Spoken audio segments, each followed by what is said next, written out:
Data sufficiency कोई particular topic नहीं है। फॉर एग्जांपल जैसे अगर सपोज करो कि कैलेंडर कोई टॉपिक या क्लॉक वन लाइनर क्वेश्चन में नहीं पूछा गया है तो उसको ज़्यादातर देखा गया है कि डाटा सफिशिएंसी में पूछा गया है। एक्चुअल डाटा सफिशिएंसी होता क्या है, तो कौन सा डाटा, कौन से आंकड़े हमारे लिए पर्याप्त हैं उत्तर देने के लिए, इस पूरे टॉपिक का बेसिक यही है। एक्स एक विषम संख्या है, इसके दोनों एस्पेक्ट को ध्यान रखना। नहीं भी तो हो सकता है, अगर कहीं से हमें पता चल जाए कि नहीं x विषम संख्या नहीं है तो वो भी तो उस क्वेश्चन का आंसर है। x बराबर 2 कह रहा है, 2 के बारे में हम लोग जानते हैं। 2 क्या है बोलो, 2 सम संख्या है, इवन नंबर है। 2 अगर इवन नंबर है तो ये बता पा रहा है कि क्या x एक विषम संख्या है। डाटा सफिशिएंसी में क्या करेंगे, डाटा सफिशिएंसी में मैथ्स और रीजनिंग, तो सेकेंड स्टेटमेंट भी अकेले आंसर देने के लिए सफिशिएंट नहीं है। हमेशा ध्यान रखना, दोनों मिला के आंसर मिलेगा कि नहीं मिलेगा, उसके लिए जहां भी कॉन्ट्राडिक्शन आ जाए, विरोधाभास आ जाए, तो दोनों मिलाकर भी आंसर नहीं मिलेगा, ये ध्यान रखना। पहले कथन से अकेले आंसर उत्तर नहीं दिया जा सकता है, सेकंड से भी उत्तर नहीं दिया जा सकता है, दोनों मिलाकर भी आंसर नहीं दिया जा सकता है। हेलो माय डियर स्टूडेंट्स, मैं मनीष निराला आप लोग का PW ओनली IAS पे इस यूट्यूब के संभव सीरीज में स्वागत करता हूं। संभव सीरीज के कड़ी में आज हम लोग आपके साथ आंकड़ों की पर्याप्तता, डाटा सफिशिएंसी स्टार्ट करने जा रहे हैं। डाटा सफिशिएंसी कोई पर्टिकुलर टॉपिक नहीं है। फॉर एग्जांपल जैसे profit and loss, percentage, permutation, combination, number system and so on, ये पर्टिकुलर कोई टॉपिक नहीं है। जितना टॉपिक पूरे सिलेबस का है, आइदर मैथ और रीजनिंग किसी में भी जितने भी टॉपिक हम लोगों को पढ़ना है CSET के पॉइंट ऑफ व्यू से, डाटा सफिशिएंसी में आंकड़ों की पर्याप्तता में आपको सारे टॉपिक से क्वेश्चंस बन के आते हैं। और साथ साथ ये देखा गया है कि CSET के किसी भी टॉपिक को अगर सिंगल क्वेश्चंस पूछे गए हैं तो CSET में जितने भी टॉपिक पूछे जाते हैं, अगर सपोज करो कि कैलेंडर कोई टॉपिक या क्लॉक जो वन लाइनर क्वेश्चन में नहीं पूछा गया है तो उसको ज्यादातर देखा गया है कि डाटा सफिशिएंसी में पूछा गया है। तो डाटा सफिशिएंसी मैथ्स और रीजनिंग दोनों के टॉपिक को यूज करके होता है। एक्चुअल डाटा सफिशिएंसी होता क्या है, तो एक क्वेश्चन गिवन होगा आपको, उस क्वेश्चन के लिए कुछ स्टेटमेंट गिवन होगा। स्टेटमेंट मतलब कथन दिया रहेगा। उस क्वेश्चंस के आंसर को फाइंड करने के लिए, वो आंसर आ जाए करेक्टली, या तो फर्स्ट स्टेटमेंट से मिलेगा या सेकंड से मिलेगा या दोनों मिलाकर मिलेगा या अकेले अकेले दोनों से मिलेगा या दोनों मिलाकर भी नहीं आंसर मिल पाएगा। तो कौन सा डाटा, कौन से आंकड़े हमारे लिए पर्याप्त हैं उत्तर देने के लिए, इस पूरे टॉपिक का बेसिक यही है। ठीक है, तो हम लोग स्टार्ट करते हैं। आज हम लोग क्या क्या कवर करेंगे तो आपको दिख रहा है, जैसा कि अभी हमने डिस्कस भी किया।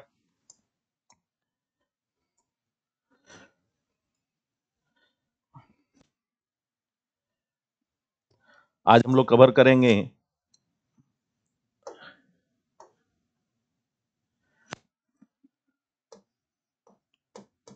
आंकड़ों की पर्याप्तता।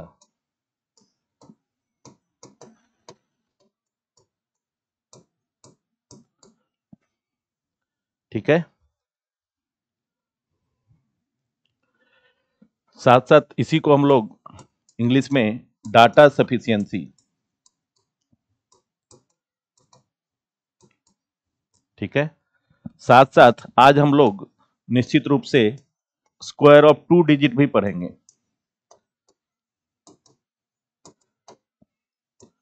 दो अंकों का वर्ग कैसे एक लाइन में निकाला जा सकता है, उसको भी हम लोग ध्यान रखेंगे। ठीक है, तो सबसे पहले आ जाएं पहले डाटा सफिशिएंसी पे। डाटा सफिशिएंसी के लिए समझने के लिए एक सबसे छोटा और अच्छा एग्जाम्पल से हम स्टार्ट करते हैं आपके लिए। उससे पहले आप हमारा UPSC फाउंडेशन कोर्स को ज्वाइन कर सकते हैं। प्रॉपर वे में जो लोग कोर्स को लेना चाहते हैं आप ले सकते हैं। 1 ईयर, 2 ईयर और 3 ईयर का कोर्स हमारा है।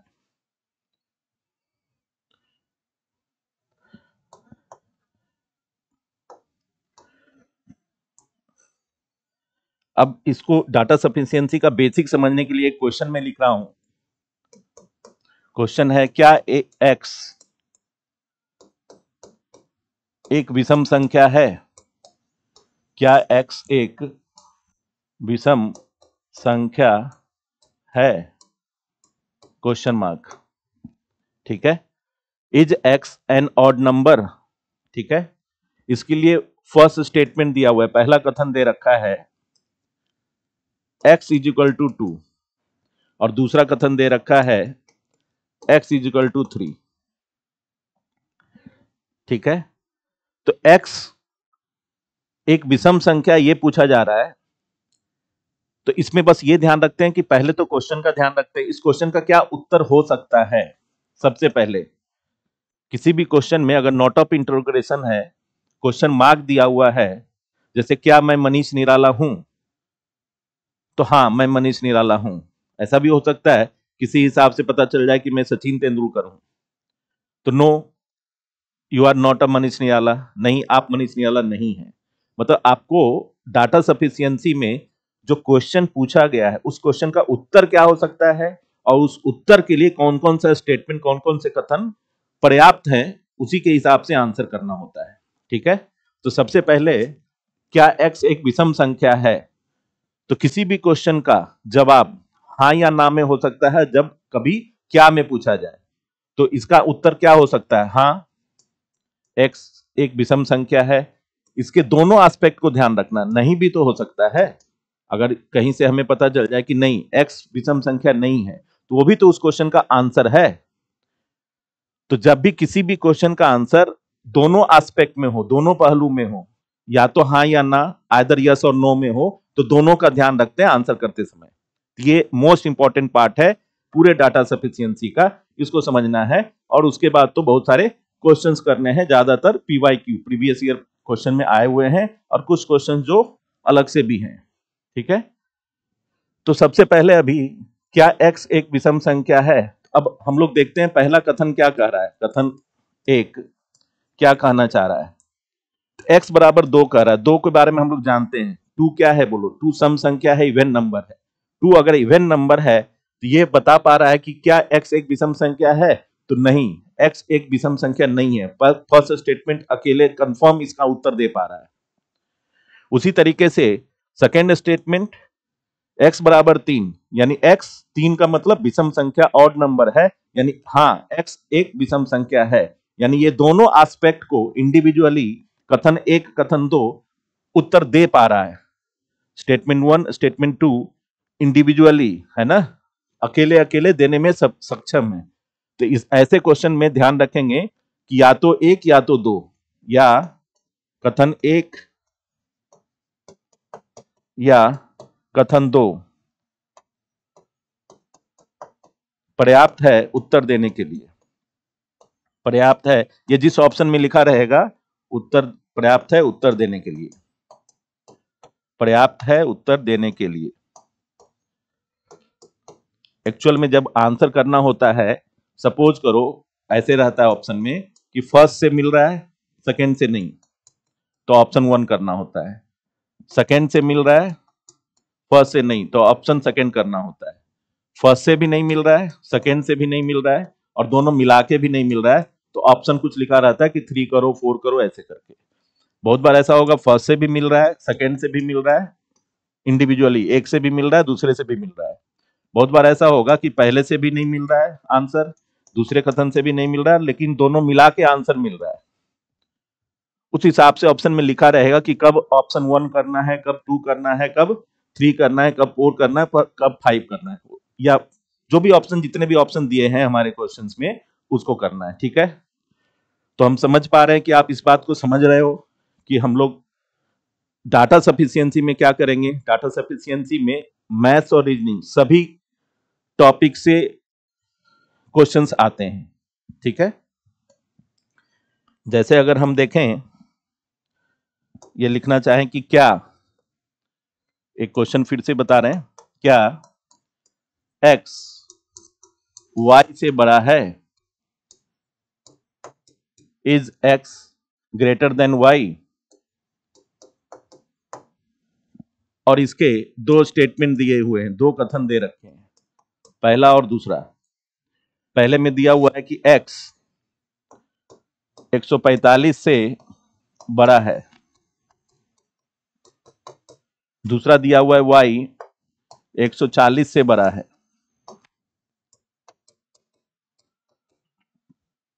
ठीक है, सबसे पहले x और y के बीच में कंपेयर करना है, x और y के बीच में कंपेयर करना है। तो जबकि पहले स्टेटमेंट में केवल x का इंफॉर्मेशन है,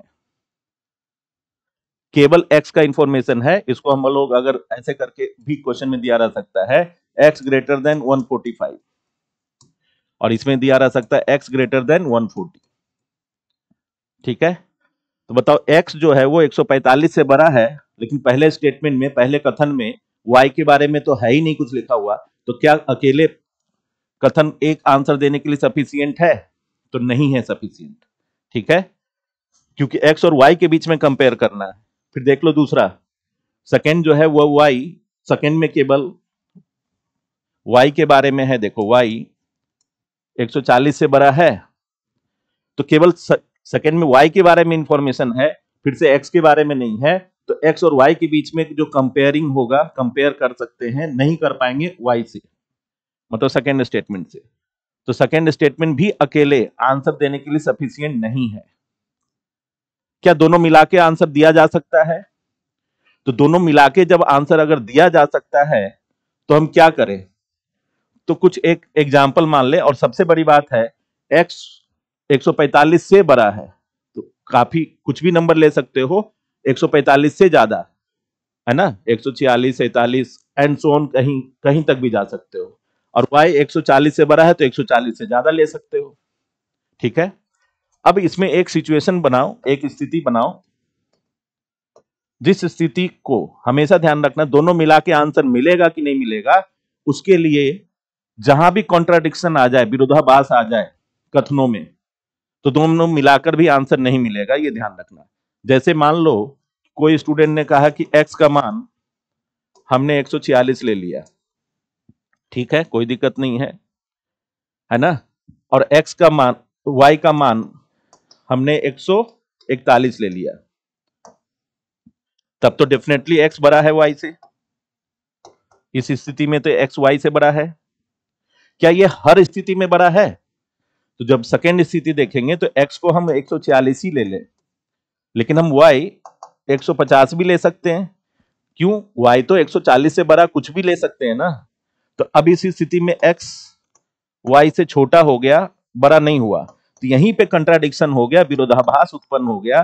तो जब भी ऐसे क्वेश्चन में दोनों मिला के आंसर पता करना हो, तो जहां भी कॉन्ट्राडिक्शन आ जाए, कॉन्ट्राडिक्ट कर जाए, तो दोनों मिला के भी आंसर नहीं कर सकते, ये ध्यान रखना। तो दोनों मिला के भी आंसर नहीं कर सकते हो, इसका ध्यान रखना।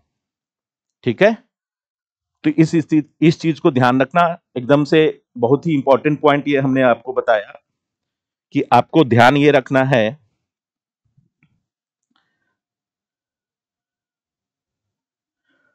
ठीक है, तो ये ध्यान रखना है इसमें कि कभी भी, तो इसका मतलब इसका आंसर क्या होगा? फर्स्ट, पहले कथन से अकेले आंसर उत्तर नहीं दिया जा सकता है, सेकेंड से भी उत्तर नहीं दिया जा सकता है, दोनों मिलाकर भी आंसर नहीं दिया जा सकता है। दोनों कथनों को मिलाकर, कथनों को मिलाकर भी उत्तर पर्याप्त नहीं है, नहीं है। तो ये ध्यान रखना आपको। ठीक है, मोस्ट इंपॉर्टेंट पार्ट है इसका, एकदम ध्यान रखना सब। ठीक है, तो आइए अब कुछ क्वेश्चंस हम करते हैं जो प्रीवियस ईयर पेपर में आया हुआ है ना। और इसमें फिर से बता दे, एकदम से ध्यान रखना, जितने टॉपिक आप आगे पढ़ो, मतलब पढ़ चुके हो, या सी सेट के लिए जितने टॉपिक्स पूछे जाते हैं, चाहे मैथ्स, रीजनिंग, सबका यूज होता है डाटा सफिशिएंसी में। बेसिक यही है कि एक क्वेश्चन दिया रहता है, उस क्वेश्चन का उत्तर के लिए 1 2 3 4 5 जितने भी स्टेटमेंट दिए रहे, उन सारे स्टेटमेंट को मिला के, अकेले करके, 2 मिलाकर, 3 मिलाकर कैसे उत्तर दिया जा सकता है कंफर्म रूप से। कहीं भी कंट्राडिक्शन आ जाए, कॉन्ट्राडिक्ट कर जाए, विरोधाभास हो जाए, तो आप आंसर नहीं कर सकते, ये ध्यान रखना। ठीक है, अब देखो, अब इसके बाद इसके क्वेश्चंस दिख रहे होंगे सबको।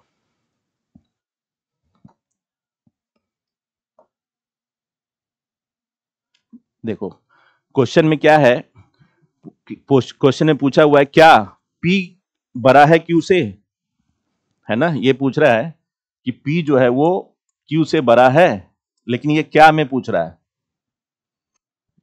P जो है वो Q से बड़ा है ये पूछा जा रहा है, एकदम ध्यान से समझना।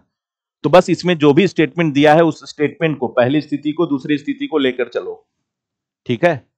P Q से बड़ा है, यानी P को Q से बड़ा होने के लिए आप सबसे पहले देखो P क्रॉस Q बड़ा है शून्य से, पहला स्टेटमेंट क्या है, जो पहली स्थिति है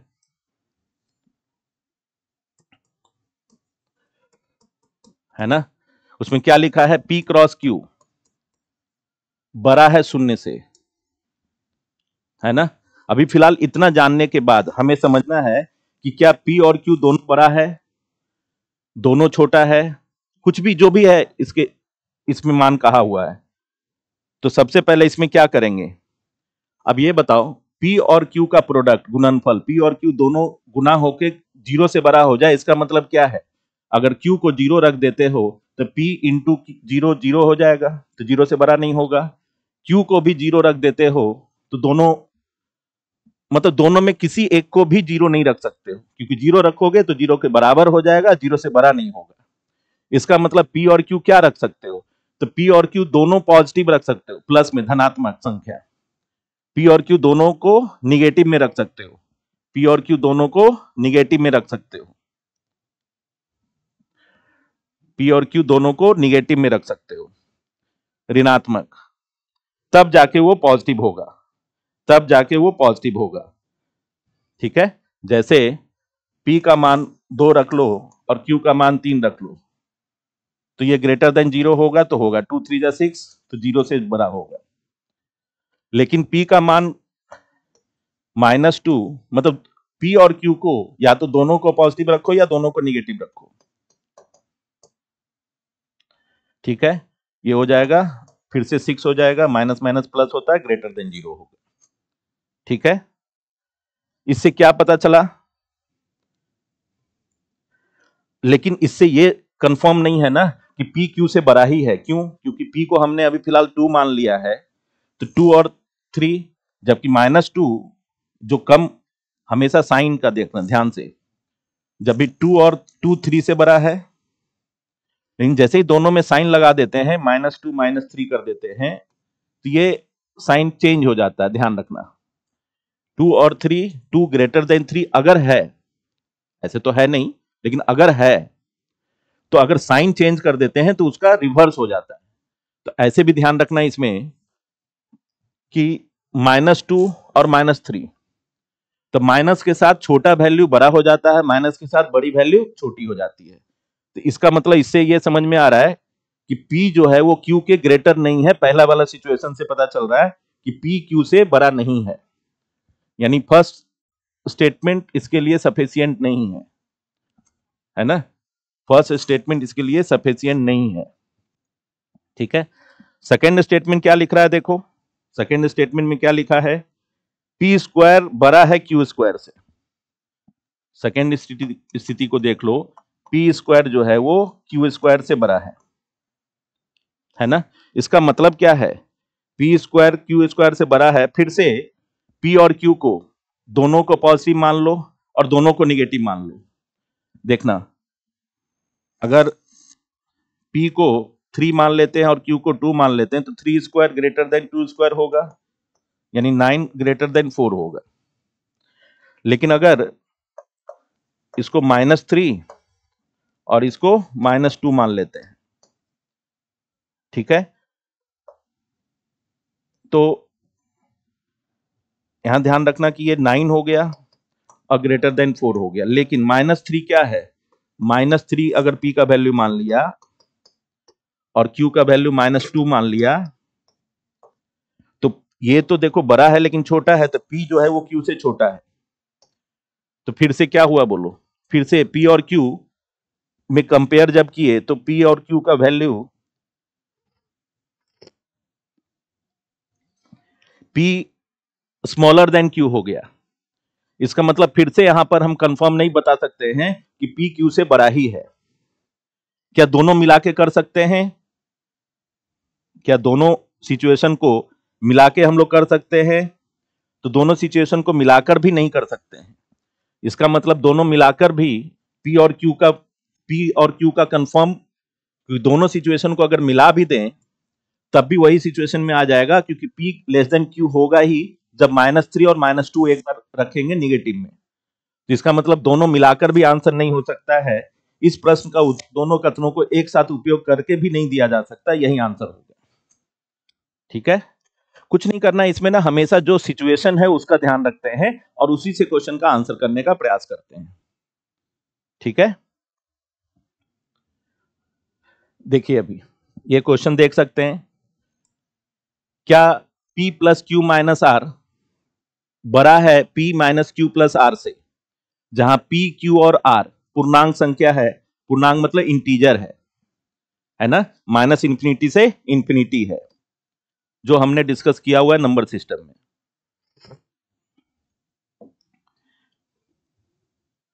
अब इसके लिए दो स्टेटमेंट है। फर्स्ट स्टेटमेंट है P माइनस क्यू धनात्मक है और P माइनस आर ऋणात्मक है। सबसे पहले इसमें जो पूछा हुआ है, जो क्वेश्चंस पूछे हुए हैं आपसे, पहले उसके बारे में देखें। हमें क्या ज्ञात करना है? तो सबसे पहले देखो P plus Q minus R, इसको क्या पता करना है कि बड़ा है, ग्रेटर किससे? P minus Q plus R. अब बताओ, दोनों तरफ P सेम है तो इसको हम हटा सकते हैं। तो Q minus R greater than minus Q plus R. Minus Q को इस तरफ ले आए तो 2Q हो जाएगा, R इस तरफ जाएगा तो R प्लस आर 2R हो जाएगा।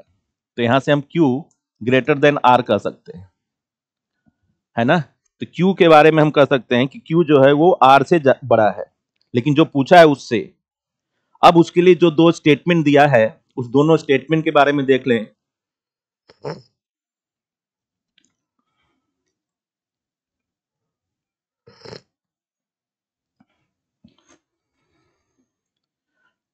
अब देखो, फर्स्ट स्टेटमेंट क्या है? P माइनस क्यू पॉजिटिव होना चाहिए। P माइनस क्यू पॉजिटिव होना चाहिए, फर्स्ट स्टेटमेंट दे रखा है। इसका मतलब क्या है कि P माइनस क्यू पॉजिटिव होना चाहिए, तो P minus Q greater than 0 होना चाहिए, तो P ग्रेटर देन क्यू होना चाहिए। अब बताओ, केवल पहले स्टेटमेंट से P ग्रेटर देन क्यू होना चाहिए, लेकिन P का Q के साथ क्या, P का R के साथ क्या रिलेशन है और Q का R के साथ क्या रिलेशन है, ये कंफर्म नहीं पता चल रहा है इस वाले स्टेटमेंट से। तो हम नहीं कर सकते हैं, क्योंकि देखो P और Q के बारे में यहां पता है, एकदम ध्यान रखना। हमें Q और R के बारे में रिलेशन पता करना है। Q ग्रेटर देन R है, ये वाला वैल्यू इस वैल्यू के भी ग्रेटर देन R हो जाएगा, मतलब ग्रेटर देन इस वाले वैल्यू को हो जाएगा। लेकिन पहले स्टेटमेंट में ये पता चल रहा है कि P Q से बड़ा है केवल। तो यहाँ P और Q के बारे में इंफॉर्मेशन है, और इससे हम Q और R के बारे में इंफॉर्मेशन कैसे पता कर सकते हैं? ना तो P का R के साथ रिलेशन है, ना तो Q का R के साथ रिलेशन है। तो पहले से हम इंडिविजुअली इसका उत्तर नहीं दे सकते, फर्स्ट से इसका आंसर नहीं कर सकते, ध्यान रखना है। सेकेंड में देख लीजिए। सेकेंड में P माइनस आर निगेटिव है, निगेटिव मतलब लेस देन 0 है, तो P लेस देन R है। माइनस इधर चला जाएगा, प्लस हो जाएगा, P लेस देन R है। फिर से सेकेंड स्टेटमेंट में भी P और R के बारे में इंफॉर्मेशन है, P R से छोटा है, लेकिन अभी फिलहाल ये नहीं पता है कि P का Q के साथ क्या रिलेशन है और P का R के साथ क्या, P R का Q के साथ, मतलब इसमें से P का Q के साथ रिलेशन क्या है ये कंफर्म नहीं पता है, क्योंकि इसमें P और R ही है, Q मिसिंग है। इसमें P और Q था, R मिसिंग था, जबकि हमें तीनों के बीच में रिलेशन जानना है। ठीक है, इसका मतलब अब ये तो समझ में आ रहा है कि इस प्रश्न का उत्तर दोनों में से किसी एक कथन के अकेले से नहीं होगा, तो पहला नहीं होगा, अकेले से इससे भी नहीं, पहले से भी नहीं होगा और दूसरे से भी नहीं होगा। दोनों में से किसी एक का अकेले ये भी नहीं होगा, इस प्रश्न का उत्तर दोनों कथनों का एक साथ उपयोग कर दिया जा सकता है, किंतु दोनों में से किसी एक कथन का अकेले उपयोग करके नहीं होगा। अब एक बार देखते हैं, ये दोनों मिला के होगा क्या? दोनों को अगर कंबाइन करें तो पहले स्टेटमेंट से P ग्रेटर देन Q है ना, और दूसरे से P लेस देन R है। इन दोनों को कंबाइन कर सकते हैं, यानी R ग्रेटर देन P है और P ग्रेटर देन Q है। इसका मतलब आप R P Q तीनों में रिलेशन आप पता कर सकते हैं, किसके साथ? फर्स्ट एंड सेकेंड को कंबाइन करके, दोनों को मिलाकर R P और Q के बीच में रिलेशन डिसाइड कर सकते हैं, तब ये वाला कंफर्म चेक किया जा सकता है। तो ऐसा आंसर कब होगा? बस इतना निकालने का भी जरूरत नहीं होता डाटा सफिशिएंसी में। ये समझ में आ रहा है कि P Q और R के बीच में, क्योंकि जैसे ही ये पता चल जाए, अब यहां से देखो R ग्रेटर देन Q होगा, R का Q के साथ रिलेशन P के थ्रू है, तो R ग्रेटर देन P है, P ग्रेटर देन Q है, इसका दैट मीन्स R P से बड़ा है और P Q से बड़ा है, मतलब R Q से बड़ा है, और R Q से बड़ा है मतलब Q R से छोटा है। Q R से छोटा है, ये आप आ रहा है, इसलिए हम इसका आंसर दोनों मिला के कह सकते हैं, तो ऑप्शन सी होगा। तो ऑप्शन सी होगा, ठीक है।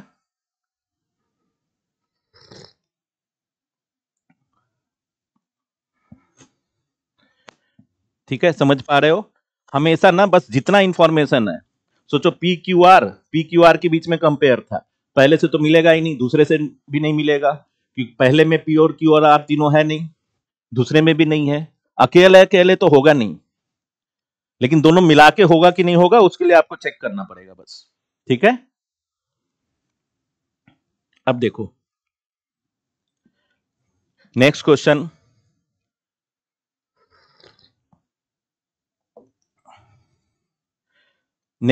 अच्छा क्वेश्चन है ये, 2023 का ये भी क्वेश्चन है, यूपीएससी में पूछा हुआ है।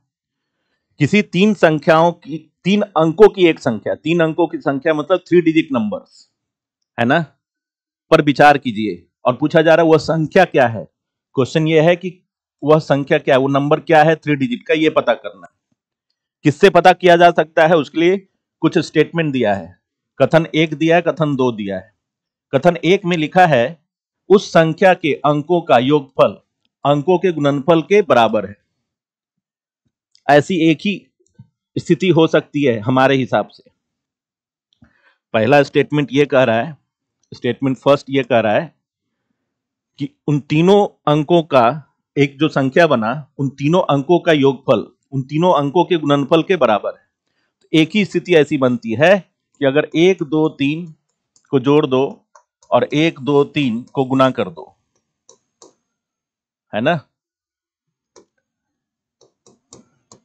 देखना ये दोनों 6 आता है, और ऐसी एक ही स्थिति दिखती है फिलहाल अभी, ठीक है। लेकिन अब इसमें एक तो ये समझ में आ गया कि भाई 1 2 3 है, लेकिन अब इसमें कितने पॉसिबिलिटी हैं, देखो पॉसिबिलिटी ऐसे है, कितने संभावना है।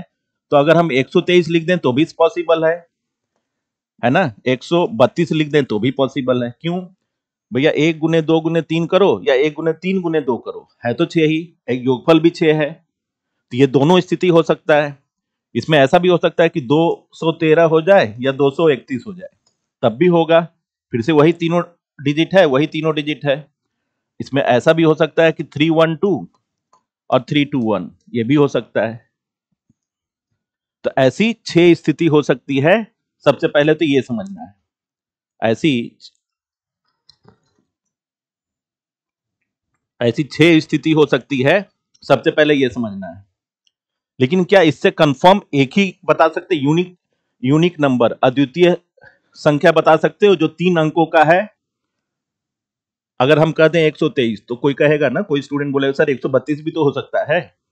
मैं कह दे 213, तो 231 भी तो हो सकता है। इससे यूनिक सॉल्यूशन नहीं मिलेगा, यूनिक नंबर नहीं मिलेगा, है ना। ये 6 का 6 पॉसिबल है, ठीक है। इसलिए पहले स्टेटमेंट से इस प्रश्न का आंसर, वह संख्या कंफर्म रूप से नहीं बता सकते। ये 6 का 6 हो सकता था। अब वह संख्या उस संख्या के अंकों का योगफल से विभाज्य हो,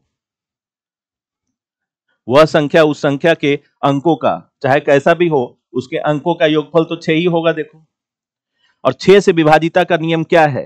किसी भी संख्या को 6 से विभाज्य होने के लिए क्या नियम है? तो 6 से विभाज्य होने के लिए 2 इंटू 3 कर दो, 2 3 जा 6, तो वो 2 से भी होना चाहिए विभाज्य और 3 से भी होना चाहिए।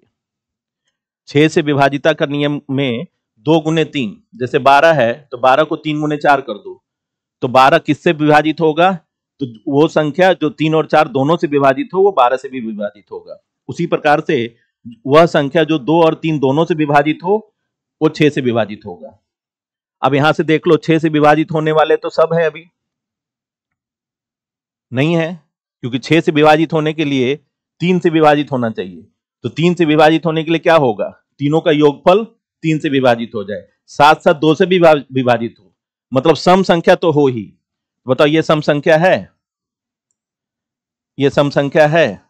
ये सम संख्या है? ये सम संख्या है नहीं, तो बच गया 132 और 312। ये दोनों 6 से विभाजित होगा, ये दोनों 6 से डिवाइड होगा। आप चेक भी कर सकते हो, 6 से 6 दूनी 12, 6 दूनी 12, 22 बार, 6 से 6 पचे 30, 6 दूनी 12, 52 बार, तो दोनों होगा। लेकिन फिर से यहां से 2 ही नंबर आया, फिर से एक ही संख्या नहीं आया जो 3 डिजिट का था, जिनका योगफल उनके गुणनफल के बराबर भी होगा, यानी इससे भी नहीं मिल पाएगा। सेकंड से भी अकेला कंफर्म नहीं मिलेगा, क्योंकि यहां पर यूनिक सॉल्यूशन नहीं आ रहा, एक ही संख्या नहीं आ रहा, 2 संख्या के होने का संभावना है 6 से विभाजित होने के लिए, इससे भी नहीं होगा।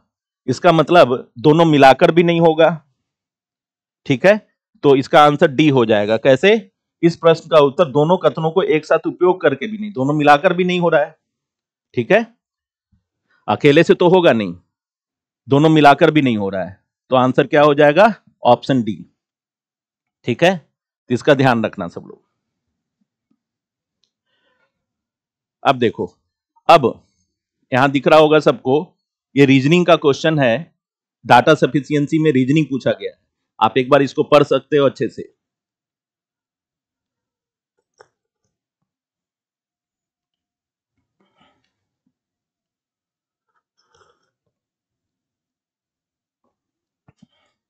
किसी परिवार में 5 सदस्य हैं, ए से लेकर ई तक दिया हुआ है। ई का बी से क्या संबंध है ये पूछा जा रहा है। आंसर ये पूछा जा रहा है ई का बी के साथ क्या संबंध है। तो ये ब्लड रिलेशन का क्वेश्चन है, और ब्लड रिलेशन में मेल फीमेल मतलब 2 तरीके का ध्यान रखते हैं, डबल जी से। फर्स्ट जी जेंडर फाइंडिंग, दूसरा जी जनरेशन गैप, और इसी को फैमिली ट्री से सॉल्व करते हैं। आगे जब ब्लड रिलेशनशिप क्वेश्चन टॉपिक चलेगा उसमें पूरा डिटेल समझाया जाएगा, बट इस क्वेश्चन को डाटा सफिशिएंसी में पूछा गया है। तो ये पूछा गया है कि एक परिवार में 5 सदस्य हैं, ए बी सी डी और ई हैं, ई का बी से क्या संबंध है, उसके लिए 4 स्टेटमेंट दिया हुआ है। अकेले अकेले आंसर दे सकता है, सब मिला के दे सकता है, या कौन कौन सा स्टेटमेंट मिलकर इस प्रश्न का उत्तर दे पाएगा, ये पता करना है, ठीक है। इसमें कुछ नहीं करते हैं, सबसे पहले फैमिली ट्री की बात करते हैं, जो कह रहा है उसके हिसाब से चलते हैं। जैसे ए और बी विवाहित हैं, मैरिड कपल है, ए और बी पहला स्टेटमेंट से। अब ये बताओ पहले स्टेटमेंट में ई और ई है क्या? तो पहले से अकेले ई और बी के बीच में रिलेशन पता चल सकता नहीं। दूसरे में तो ई और बी में कोई भी नहीं है तो नहीं मिल सकता है। तीसरे में ई तो है लेकिन बी नहीं है, तो यहां सिंगल से भी नहीं मिल सकता है।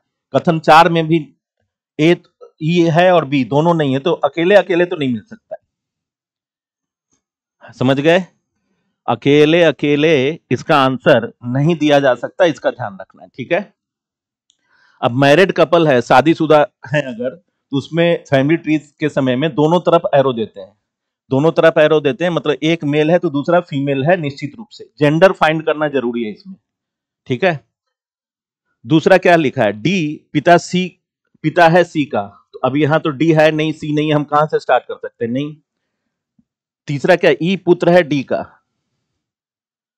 ई पुत्र है डी का, ये भी नहीं पता चल रहा है, यहां ई और से हमने स्टार्ट किया नहीं है।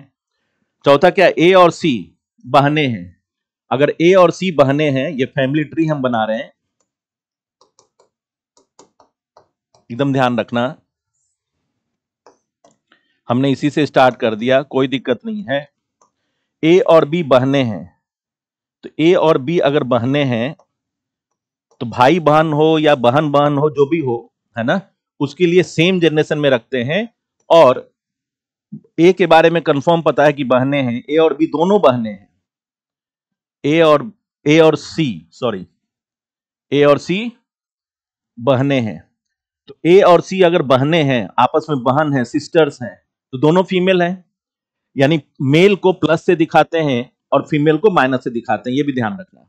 ठीक है, तो मतलब जिसके ऊपर माइनस रख देंगे समझना फीमेल है ना, स्त्रीलिंग है। और जिसके ऊपर प्लस लिख देंगे समझना मेल है, पुल्लिंग है। ठीक है, अब बताओ अगर ये दोनों सिस्टर हैं तो ये भी फीमेल है। और बताओ ए और बी शादीशुदा है, विवाहित दंपत्ति है, अगर ये फीमेल है तो बी क्या होगा, मेल होगा। तभी तो ये हस्बैंड और ये वाइफ हो जाएगी। अब जैसे ही सी आया तो सी के लिए देखो रिलेशन दिया हुआ, डी पिता है सी का, डी पिता है सी का, तो डी और सी में एक जनरेशन का गैप है। एक जनरेशन, ये हम पूरा डिटेल आपको जब ब्लड रिलेशन होगा उसमें समझाएंगे, बट उसी का यूज करके बता रहे हैं। डी पिता है, पिता है मतलब मेल होगा, किसका, सी का, तो एक जनरेशन गैप भी होता है। ठीक है, ई पुत्र है डी का। अब देखो, ई पुत्र है डी का, डी का बेटा है, पुत्र है तो मेल है, कंफर्म पता। ठीक है, अब और कुछ नहीं है, पूछा है ई का बी से क्या संबंध है। ई का जेंडर भी पता है और बी से क्या संबंध है। ध्यान रखना, इसमें चारों स्टेटमेंट का यूज किया, तब जाके अब ई। अब ये बताओ, डी इसका फादर है, पिता है, तो सी क्या है, उसकी बेटी है, ये दोनों बहन है। अब बताओ ई का भी कंफर्म बता दिया है कि ई जो है उसका पुत्र है, डी का पुत्र है। तो अब बताओ डी का ही ये पुत्र है और डी की ही ये बेटी है, तो ये दोनों भाई बहन है। ये भाई बहन है तो ई जो है वो ए का भी भाई है। तो ए का अगर भाई है और बी है, बी को मान लो, खुद मान लो, जैसे मैं मान रहा हूं कि बी मैं हूं, तो मेरी वाइफ ए है और मेरी वाइफ का जो भाई है ई है, वो मेरे लिए क्या लगेगा, साला लगेगा, जिसको ब्रदर इन लॉ बोलते हैं इंग्लिश में, है ना। तो ई का बी से क्या संबंध है, तो ई क्या है, ई बी का साला है, जिसको ब्रदर इन लॉ कहते हैं, वाइफ का भाई, है ना, पत्नी का भाई। ठीक है, तो रिलेशन पता चल गया ना, सब मिलाकर पता चला ना, यानी सभी स्टेटमेंट का यूज हुआ। तो डी जो ऑप्शन है, सभी चारों कथन प्रश्न का उत्तर देने के लिए पर्याप्त नहीं है, तो ये नहीं होगा। सभी चारों कथन साथ मिलकर प्रश्न का उत्तर देने के लिए पर्याप्त हैं, तो ऑप्शन सी होगा। मतलब सबका यूज हो रहा है इसमें, क्या हो रहा है, सबका यूज हो रहा है।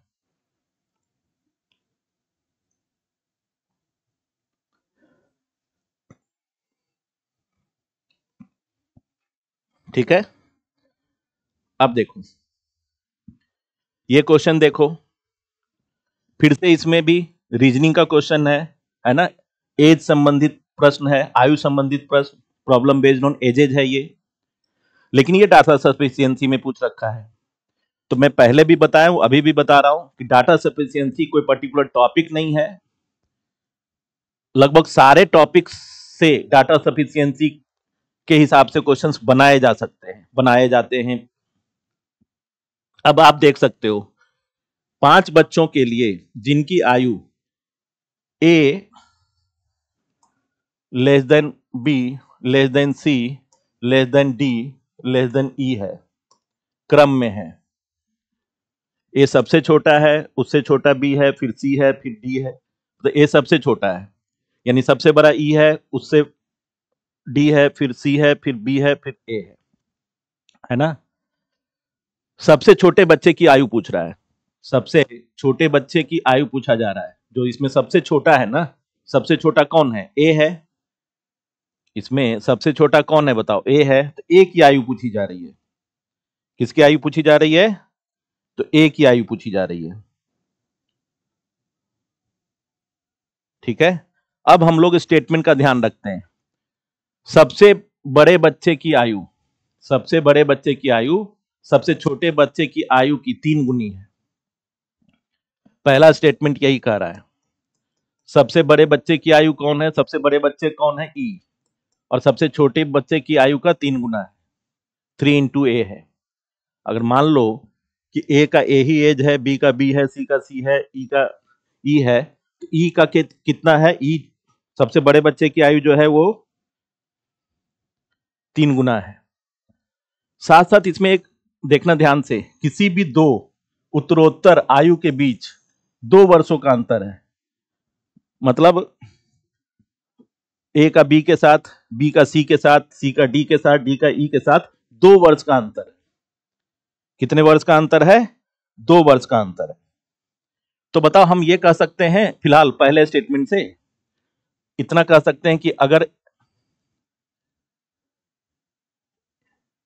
ए का ए है तो बी का a + 2 होगा, सी का a + 4 होगा, 2-2 साल का अंतर है, a + 6 होगा और a + 8 होगा,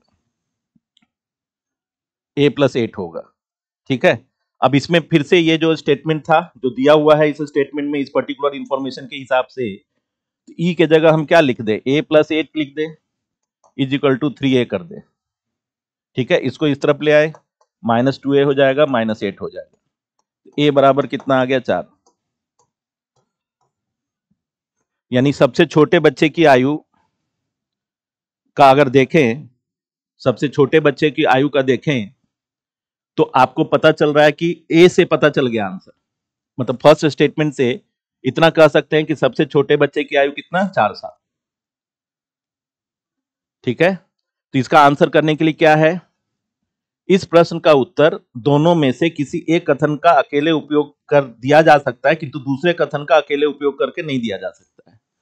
फिलहाल अभी हमको दूसरे स्टेटमेंट के बारे में पता नहीं है, अब हम आगे उसके बारे में देखते हैं।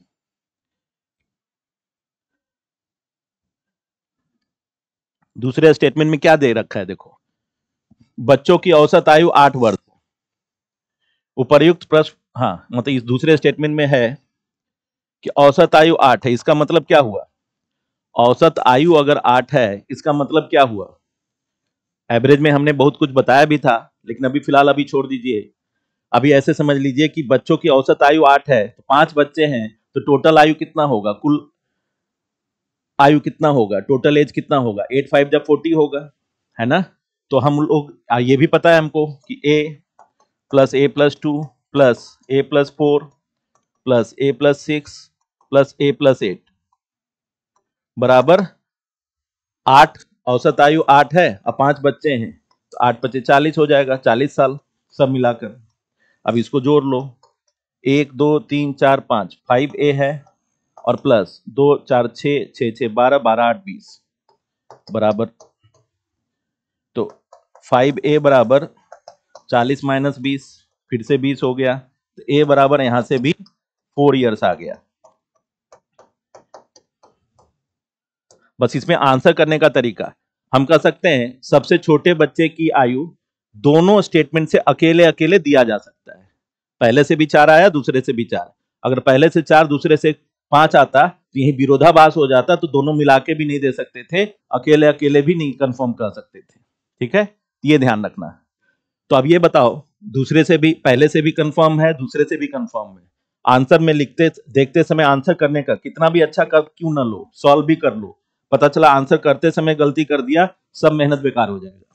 तो आपको देखना जरूरी है कि इस प्रश्न का उत्तर दोनों में से किसी एक से कथन का अकेले उपयोग करके दिया जा सकता है। यही होगा, क्यों, पहले से भी हो रहा है, चाहे पहले से करो या दूसरे से, दोनों में से किसी एक से आंसर किया जा सकता है। दोनों के लिए सबसे छोटे बच्चे की आयु 4 वर्ष ही आई है। ठीक है, तो आगे बढ़ते हैं। देखो, अब फिर से ये कुछ वेन डायग्राम टाइप का है, या इसको सेट थ्योरी भी बोल सकते हैं, है ना।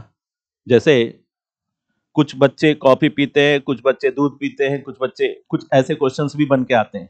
ठीक है, तो वेन डायग्राम में ज्यादातर हम क्वेश्चंस कराएंगे आपको, लेकिन अभी फिलहाल अभी देख सकते हैं क्या क्वेश्चन दे रखा है। एकदम ये यूपीएससी का देखो 2023 का, 23 में अच्छा खासा क्वेश्चन पूछा गया था, अच्छे लेवल का क्वेश्चन पूछा गया था, और ज्यादातर स्टेटमेंट सफिशियंसी वाले में ही था। क्या क्वेश्चन है देखो, किसी प्रीति भोज में, है ना, 75 व्यक्तियों ने चाय ली, 60 व्यक्तियों ने कॉफी ली और 15 व्यक्तियों ने चाय और कॉफी दोनों ली। दूध लेने वाले किसी व्यक्ति ने चाय नहीं ली। दूध लेने वाला जो व्यक्ति है ना, वो चाय नहीं लेता, चाय में शामिल नहीं है।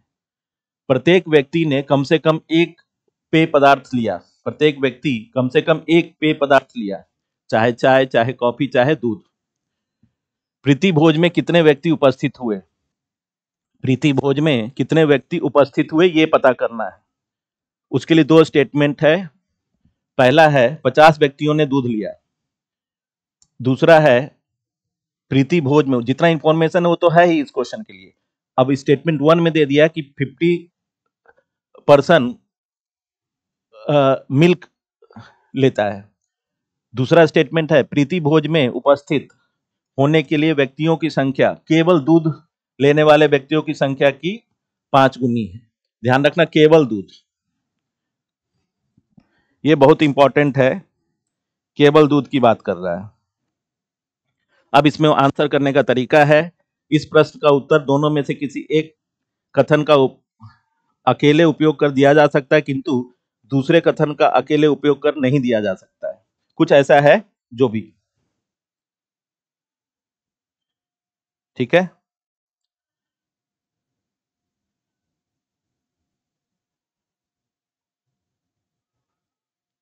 तो अब देखो, अब सबसे पहले देखो इसमें क्या क्या दे रखा है।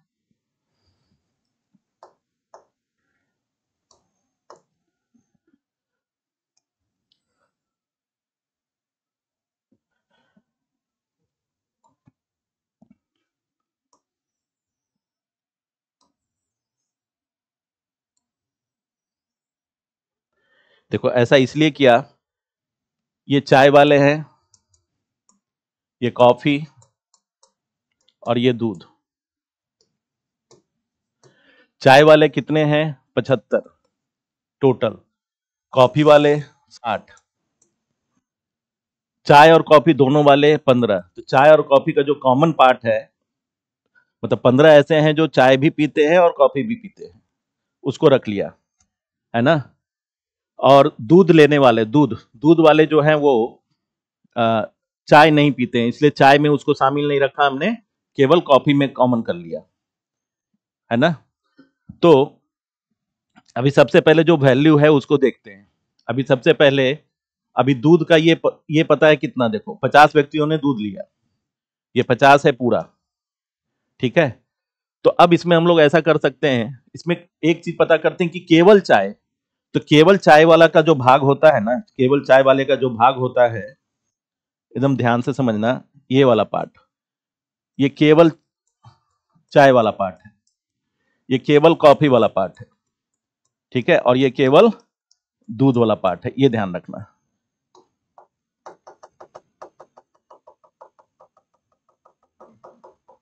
ठीक है, ये ध्यान रखना। अब केवल चाय कितना होगा? तो केवल चाय का मतलब है कि चाय ही केवल लेता है, कॉफी नहीं लेता है। तो ये देखो, ये पूरा सर्कल जो है ना 75 का है, जिसमें ये 15 भी है, तो ये 60, तो ये केवल वाला होगा, केवल चाय, ये केवल चाय वाला भाग होगा, ठीक है। इसमें देख लो, अगर हम देखें तो, लेकिन अब इसमें एक चीज क्या दिख रहा है कि ये तो 15 है ही, इसमें भी है, देखो इसमें भी शामिल है, ये तीनों में कॉमन नहीं है अभी। इसका मतलब अगर हम इसको x मान लें, x, ये वाला कॉफी और दूध में जो कॉमन है, तो जो दोनों कॉफी और दूध दोनों ऑर्डर करता है, जो लेता है, उसको x मान लेते हैं। तो केवल दूध वाला कौन होगा? तो मान लो y, केवल दूध वाला कौन होगा? तो y, ठीक है, केवल दूध वाला जो होगा वो y, ठीक है, केवल दूध वाला जो होगा वो y होगा, ठीक है। अब ये बताओ, ये तो 60 हो गया, ये कितना होगा? ये पूरा में केवल केवल में ये आ जाएगा ना, दूध में जाएगा ना चाय में जाएगा। तो 60 माइनस 15 प्लस एक्स कितना हो जाएगा? ये 60 में से -15 प्लस एक्स करोगे तो 60 माइनस 15 माइनस एक्स, तो 45 माइनस एक्स, ये केवल कॉफी का आ जाएगा, केवल कॉफी का। तो ये 45 माइनस एक्स हो जाएगा कॉपी का। ठीक है, अभी फिलहाल ये 50 है, वो बात की बात है, अभी तक ये 50 नहीं था, तब तक हमने ये बना लिया इतना। अब इसके बाद देखना है हमें, ध्यान ये रखना है कि अगर 50 व्यक्तियों ने इसके कारण पहले स्टेटमेंट से 50 व्यक्तियों ने क्या हुआ बताओ, दूध लिया, यानी x प्लस वाई, ये जो पूरा रीजन है क्या है, x प्लस वाई है, ये 50 के बराबर है, पहले स्टेटमेंट में ये दिख रहा है। ठीक है, साथ साथ और क्या इंफॉर्मेशन है इसमें, तो हम कह सकते हैं कि ठीक है, पूरे पार्टी में भाग लेने वाले कुल व्यक्तियों की संख्या कितनी होगी, पूरे पार्टी में भाग लेने वाले कुल व्यक्तियों की संख्या कितनी होगी, तो बताओ, केवल चाय वाले 60, केवल कॉफी वाले 45 माइनस एक्स, ठीक है, केवल मतलब जो चाय और कॉफी दोनों वो 15, कॉफी और दूध दोनों एक्स, और केवल दूध वाले वाई, है ना।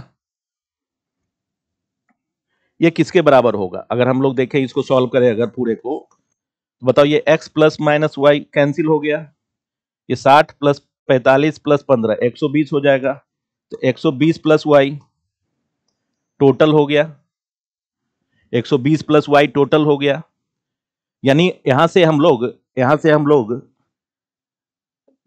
x y की जगह पे, मतलब यहां पर x प्लस वाई है, 120 प्लस टोटल हो गया ये। ठीक है, अब बताओ, इससे हम y का मान निकाल सकते हैं क्या, इससे अभी x प्लस 120 प्लस वाई है, यहाँ x प्लस वाई है, अभी x तो यहां से पता ही नहीं है, तो y का मान नहीं निकाल सकते हैं, तो y का मान पहले से नहीं निकाल सकते हैं, नहीं निकाल सकते हैं,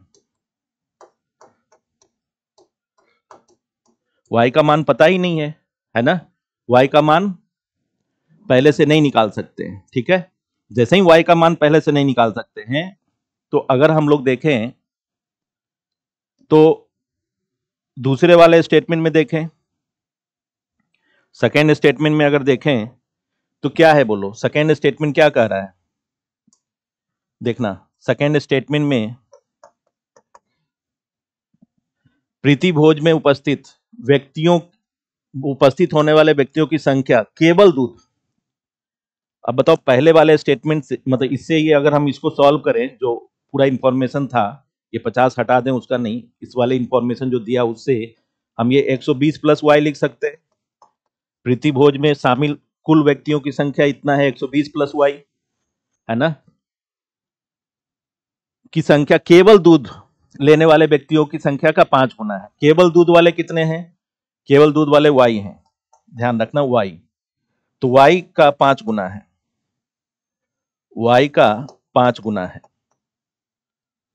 वाई का 5 गुना है, इसका मतलब यहां से हम लोग वाई का वैल्यू निकाल सकते हैं। अब तो क्या हो जाएगा, यहां से देखो, इस तरफ लेके जाएं तो 4y हो गया बराबर 120, यहां से y का वैल्यू 30। ठीक है, सेकेंड वाले स्टेटमेंट से y का वैल्यू 30 आ गया, सेकेंड वाले स्टेटमेंट से y का वैल्यू 30 आ गया।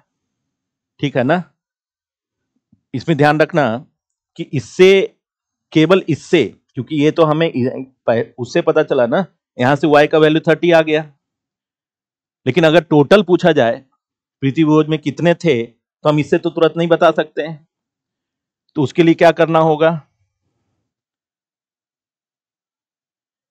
है ना, दोनों में से किसी एक का उत्तर करके, जैसे इसमें दोनों को मिलाकर अब हम कर सकते हैं ना, y का वैल्यू अगर 30 आ गया तो हम लोग टोटल क्या बता सकते हैं, 120 प्लस 30 तो 150, तो 150 बता सकते हैं, तो इसका आंसर हो जाएगा ए।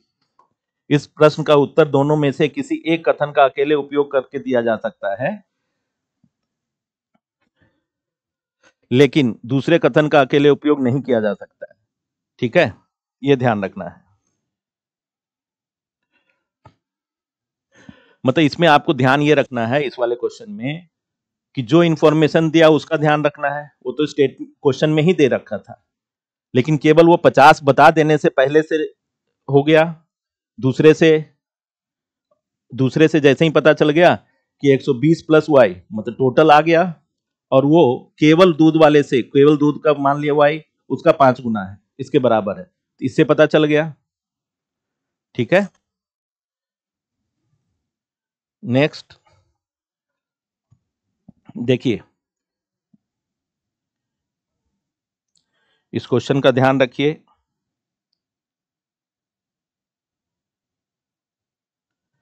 क्या लिखा है देखिए, क्या x पूर्णांक है, एकदम ध्यान रखना, x पूर्णांक, पूर्णांक का मतलब इंटीजर, पूर्णांक संख्या है ना, इंटीजर। क्या x पूर्णांक है, इसका मतलब इसका उत्तर क्या है बोलो, इसका उत्तर है हाँ x पूर्णांक है, या कोई स्टेटमेंट बता दे नहीं x पूर्णांक नहीं है। तो दोनों एस्पेक्ट आंसर करने का ध्यान रखना है ना, तो ये ध्यान रखना इसमें। ठीक है, तो सबसे पहले ऐसे कर लो कि x को पूर्णांक मान लो, है ना। अगर स्टेटमेंट 1 में के लिए देखें और मान लो कि x पूर्णांक है, x पूर्णांक है, ये मान सकते हैं। x को अगर पूर्णांक मान लें तो x का कोई मान लो, कोई वैल्यू मान लो, x बराबर 7, x बराबर 7 मान लो। ठीक है, तो जैसे ही x को पूर्णांक मान लिया कि x पूर्णांक है, और तब पहला स्टेटमेंट जो कह रहा है वो क्या है, तो x/3 है, यानी 7/3 है, तो सही है, ये पूर्णांक नहीं है, ये परिमेय संख्या है, 7/3 पूर्णांक नहीं है। इसका मतलब हाँ x पूर्णांक है, पहला स्टेटमेंट देने के लिए सफिशियंट है। हाँ x एक पूर्णांक है, पहला स्टेटमेंट इसकी आंसर करने के लिए सफिशियंट है।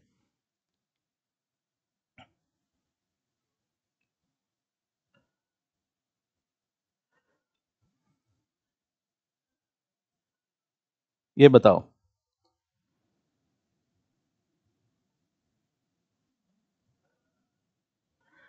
लेकिन दूसरे स्टेटमेंट को भी देखो, अभी दूसरे स्टेटमेंट को देखो, x बराबर क्या है, क्योंकि x अगर 7 है ना, x को पूर्णांक मान लिया है, तो x/3 7/3 पूर्णांक नहीं है।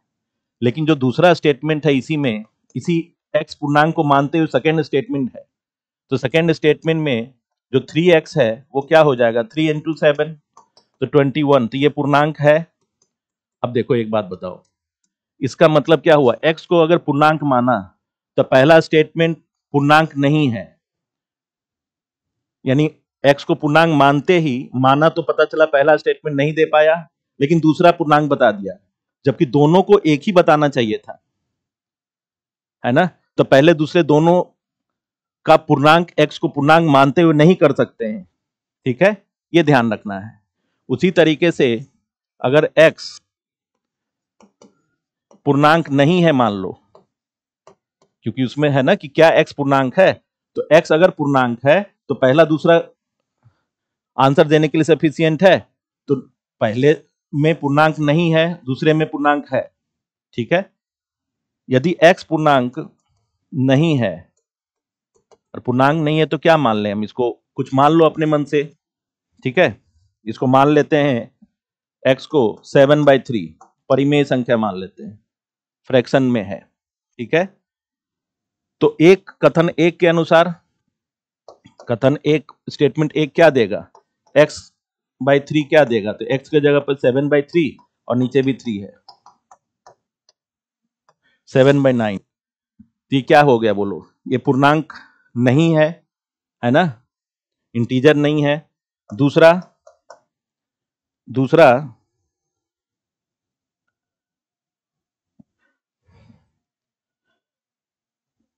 3x था, तो 3 × 7/3 7, तो 7 पूर्णांक है। तो बस ये ध्यान रखना है कि पहले से और दूसरे से अगर x को पूर्णांक माना तब, x को पूर्णांक नहीं माना तब, तो दोनों मिलाकर भी उत्तर देने के लिए पर्याप्त नहीं है। है ना। प्रश्न 1 और प्रश्न 2 प्रश्न का उत्तर देने के लिए पर्याप्त नहीं है, तो आंसर डी हो जाएगा, आंसर डी हो जाएगा। ठीक है, नेक्स्ट क्वेश्चन देखो। दो प्राकृत संख्याओं p और q के बारे में जो इस प्रकार है कि p अभाज्य है और q भाज्य संख्या है।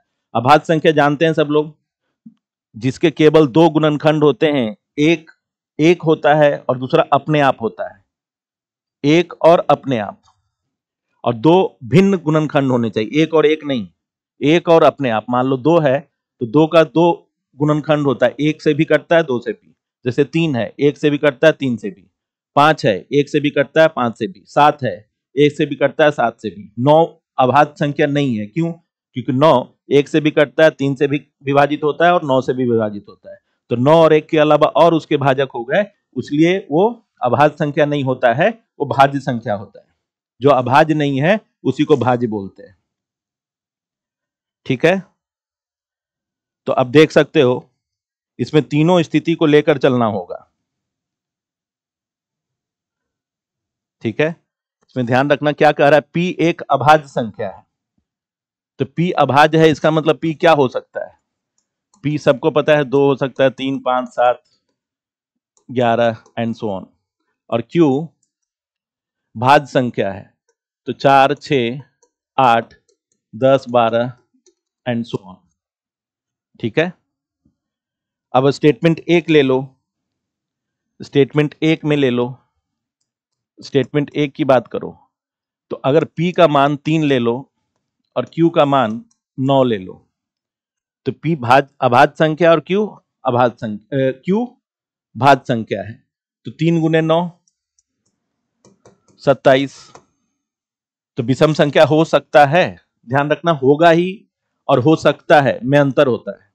हो सकना मतलब मे बी, है ना, और डेफिनेटली अगर हो, निश्चित रूप से हो, तब भी उसका ध्यान रखते हैं। जैसे अगर p का मान 2 लेते, है ना, और q का मान 4 लेते, तो 2 गुने 4 क्या हो जाता? 8 हो जाता। तो 8 तो विषम संख्या नहीं है, लेकिन हो सकता है। ध्यान रखना, ज्यादातर ना डाटा सफिशिएंसी में जहां भी मे बी, है ना, कैन बी, कुड बी, ठीक है, अगर ऐसे दिया रहे मतलब हो सकता है ना, तो उसका आंसर होने का चांस रहता है। ठीक है, जैसे देखो,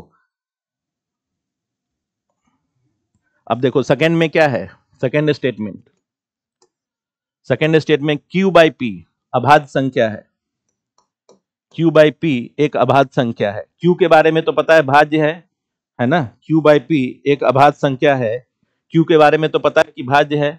अगर q को 4 रख ले और p को 2 रखें, तो 2 दूनी 4, तो 2 होगा। 2 क्या है बोलो? अभाज्य संख्या है, लेकिन हो सकता है तो होगा, मतलब हो सकता है, मे बी वाली बात हो जाए तो उसका हम ध्यान रखेंगे। p प्लस क्यू अभाज्य संख्या हो सकती है, देखना, p प्लस क्यू अभाज्य संख्या हो सकती है, तो बहुत सारे तरीके हैं इसमें। p प्लस क्यू अभाज्य संख्या हो सकती है, तो हम लोग कर सकते हैं कि p का मान कुछ भी मान लो, p बराबर 3 मान लो और q बराबर 4 मान लो, तो p प्लस क्यू 3 प्लस 4।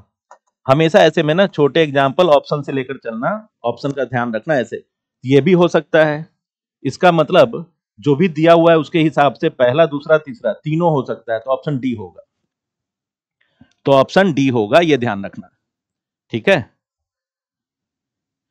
फिर देखो नेक्स्ट, अब फिर से देखो, मतलब रीजनिंग और मैथ मिलाकर डाटा सफिशिएंसी में पूछा जाता है, ये ध्यान रखना।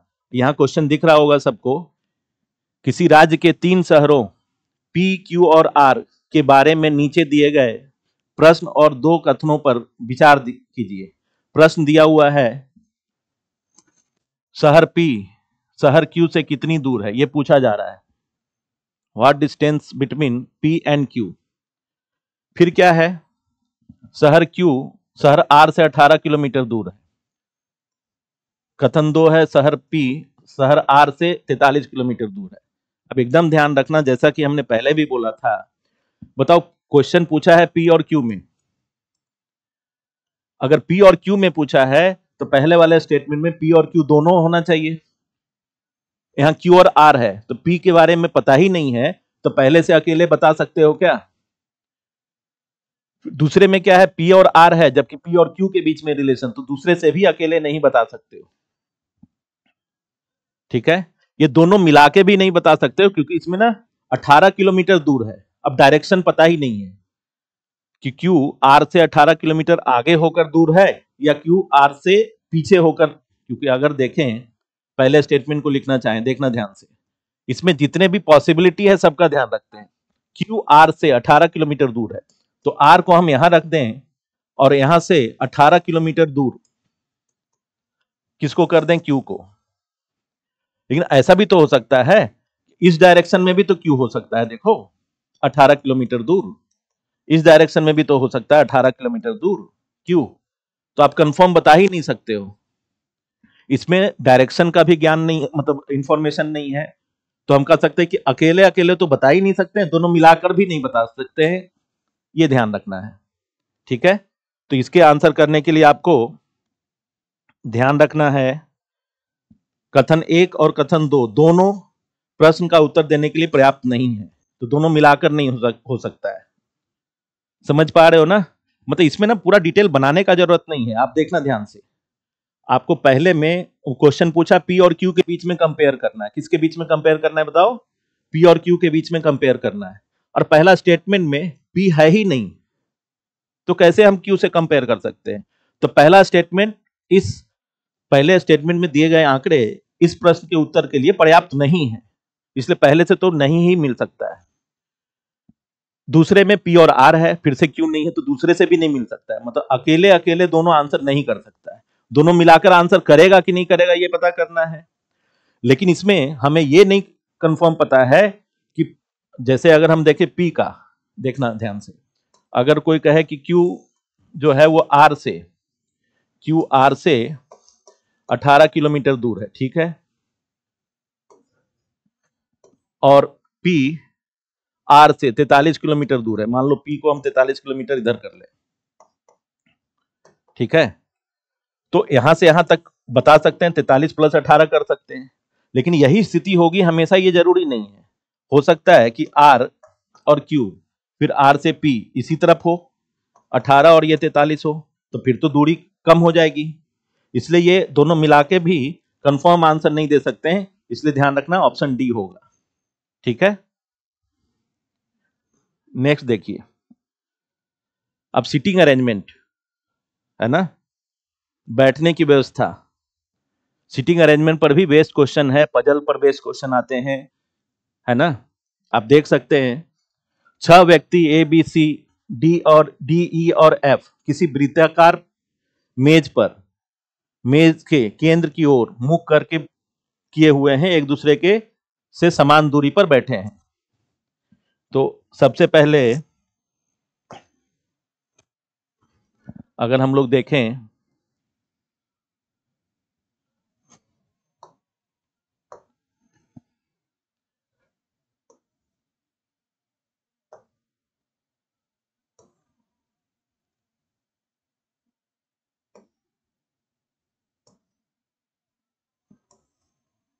एकदम ध्यान रखना कि इसमें वृत्त के केंद्र की ओर मुंह करके बैठे हैं। तो इसमें एक सबसे इंपॉर्टेंट पॉइंट क्या है वो पहले आपको हम समझा दें, कि किसी भी वृत्त पर केंद्र की ओर मुंह करके बैठा हुआ आदमी, जैसे मैं पी हूं और केंद्र की ओर मुंह करके बैठा हूं, तो मेरा दाहिना इधर दिख रहा है, राइट इधर दिख रहा है, मेरा लेफ्ट इधर दिख रहा है, तो मेरा राइट इधर है और मेरा लेफ्ट इधर है। लेकिन मैं इसी पोजीशन पर, अगर हम इस जगह पर छोड़कर यहां पर बैठ जाऊं, पी यहां आ जाए और केंद्र की ओर मुंह करके बैठे, तो कुछ ऐसा दिखेंगे, ऐसे। तो मेरा जो दायां था वो बायां हो गया, जो बायां था वो दायां हो गया, उल्टा हो गया। तो देखो ये लेफ्ट हो गया और ये राइट हो गया। तो इतना ध्यान नहीं रखना है, बस ये ध्यान रखना है किसी भी पोजीशन के रेस्पेक्ट में, जैसे केंद्र की ओर मुंह करके बैठे हैं, तो एंटी क्लॉक डायरेक्शन, घड़ी के विपरीत दिशा में, एंटी क्लॉक डायरेक्शन हमेशा राइट पोजीशन देता है, दाहिना पोजीशन देता है, और क्लॉक पोजीशन हमेशा लेफ्ट पोजीशन देता है, लेफ्ट। ठीक है, तो ये ध्यान रखना। तो अब देख सकते हैं, देखो 6 पर्सन है, वृत्ताकार मेज पर बैठे हैं, केंद्र की ओर मुंह करके बैठे हैं, है ना। मान लो ये केंद्र है, इसके अब प्रश्न लिखा है कि ए के ठीक बाईं ओर कौन बैठा है। ध्यान रखना, पूरे सिटिंग अरेंजमेंट में, पूरे पजल में अगर कोई चीज कंफर्म नहीं हो तो तुरंत में आंसर नहीं कर सकते हो। जितनी संभावनाएं सबका ध्यान रखते हैं, बस ये ध्यान रखते हैं। अब स्टेटमेंट 1 आप खुद बताओ। स्टेटमेंट 1 में सी है, बी है, ई है और डी है। टोटल है पर्सन कितने? 6 और 4 ही दिया हुआ है, 1 2 3 4 दिया हुआ है ना। और ए के बारे में पूछा हुआ है। तो फिलहाल अभी इसको हम इस पर स्टेटमेंट 1 को इसमें बिठा के देखने का प्रयास करते हैं। सी के ठीक सामने बी है। अब देखना, सी के ठीक सामने बी है। इसमें ऐसा भी हो सकता है कि यहां अभी कंफर्म नहीं कि सी यहीं है या यहीं है। हो सकता है सी और बी ऐसे हो या बी और सी हो, लेकिन आमने सामने है। ई के ठीक सामने डी है। मान लो ई यहां रख दें और यहां डी रख दें। ऐसा भी तो हो सकता है, डी यहां भी हो सकता है, ई यहां भी हो सकता है। यानी ये कंफर्मेशन नहीं, इसका कोई इंफॉर्मेशन नहीं है। इसका मतलब अब जो बच गया 4 में से 2 बच गया, ए और एफ, या तो आमने सामने होगा जो बचा, तो यहां भी ए हो सकता है या एफ हो सकता है। अभी कंफर्म, इसका कंफर्म पोजीशन नहीं दिया, इसका कंफर्म नहीं दिया है। मतलब इतनी असंभावनाएं हैं, तो कैसे किसी का पोजीशन कंफर्म बता सकते हैं? मतलब ए, मान लो कि ए यहां पर है ना, और ए के ठीक बाएं, बाएं मतलब क्लॉक, घड़ी की दिशा में। तो ए के ठीक बाएं अगर ए यहां है तो ठीक बाएं बी है। लेकिन अगर यहां सी होता, मतलब यहां सी है तो यहां बी है, लेकिन यहां बी हो जाए तो यहां सी होगा, फिर सी हो जाएगा। अब ऐसा भी हो सकता है ए यहां छोड़कर यहां भी हो जाए। इसलिए पहला स्टेटमेंट इस क्वेश्चन का आंसर करने के लिए सफिशिएंट नहीं है ना। अब क्या लिख रहा है कि बी के ठीक बाईं ओर एफ है। देखना, बी के ठीक बाईं ओर, बी के ठीक बाईं ओर, जैसे बी है यहां पर, मान लो बी है, बी के ठीक बाईं ओर। तो अब एक बार इसके हिसाब से चलें, जैसे वो कह रहा है अभी। एक बार बी के ठीक बाईं ओर, बी मान लो कहीं भी रख दो, बी के बाईं, बाईं मतलब क्लॉक डायरेक्शन में एफ है। बी के अपोजिट कौन है? तो सिंगल से तो नहीं पता चलेगा, और यहां से भी ए का कंफर्म नहीं पता चलेगा अकेले से। दोनों मिला के पता चलेगा कि नहीं चलेगा, वो देखना है। तो फिर से आप दोनों मिलाकर, यहां बी के अपोजिट कौन था? सी, तो यहां सी रख दो। एफ है, एफ के अपोजिट कौन है? तो ए होगा, यहां रख दो ए को।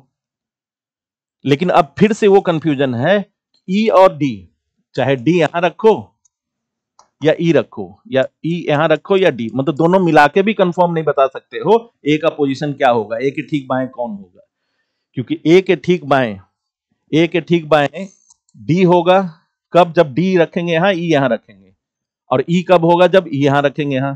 तो फिर से कंफर्म पता नहीं, तो दोनों मिलाकर भी आंसर नहीं कर सकते हो, ये ध्यान रखना है। दोनों मिलाकर भी आंसर नहीं कर सकते हो, ये भी ध्यान रखना है। ऑप्शन डी होगा। पहले से तो मिलेगा नहीं, दूसरे से मिलेगा नहीं, दोनों मिला के भी कुछ फिक्स हो सकता था, ये सब फिक्स हो गया। लेकिन इसका फिक्स नहीं है। डी और ई अपोजिट होने के लिए या तो डी यहां हो जाए तो ये यहां होगा, लेकिन अगर डी यहां होगा तो यहां ई होगा। अब दोनों स्थिति में ए के बाएं वाला कभी डी होगा, कभी ये ई होगा, कंफर्म नहीं बता सकते हैं। नहीं बताएंगे तो फिर कंफर्म नहीं बता सकते हैं, तो आंसर दोनों मिलाकर भी आंसर नहीं मिलेगा, इसका ध्यान रखना है। ठीक है, देखो फिर से ये ब्लड रिलेशन पे क्वेश्चन है। फिर से ये जो क्वेश्चन है ब्लड रिलेशन पे है। आप देख सकते हो क्या है क्वेश्चन। नीचे दिए गए प्रश्न और 2 कथनों पर विचार कीजिए। पूछा है, क्या जेड एक्स का भाई है? क्या जेड एक्स का भाई है? तो पहले में जेड भी है, एक्स भी है, हो सकता है पहले से अकेला मिल जाए। दूसरे में भी जेड भी है, एक्स भी है, हो सकता है दूसरे से भी मिल जाए। लेकिन इसमें चेक करना होगा क्या है। देखो, y का भाई x है, y का भाई x है, x भाई है मतलब मेल है। z का भाई y है, z का भाई y है। तो z का पता नहीं, लेकिन y का कंफर्म है कि वो मेल है, भाई है। तो अब z का जेंडर नहीं पता। जैसे ही आपको पहले स्टेटमेंट से z के बारे में नहीं कहा कि दोनों भाई हैं, एक बहन एक भाई है, ऐसा कुछ नहीं बोला, तब तक आप कंफर्म नहीं बता सकते हो।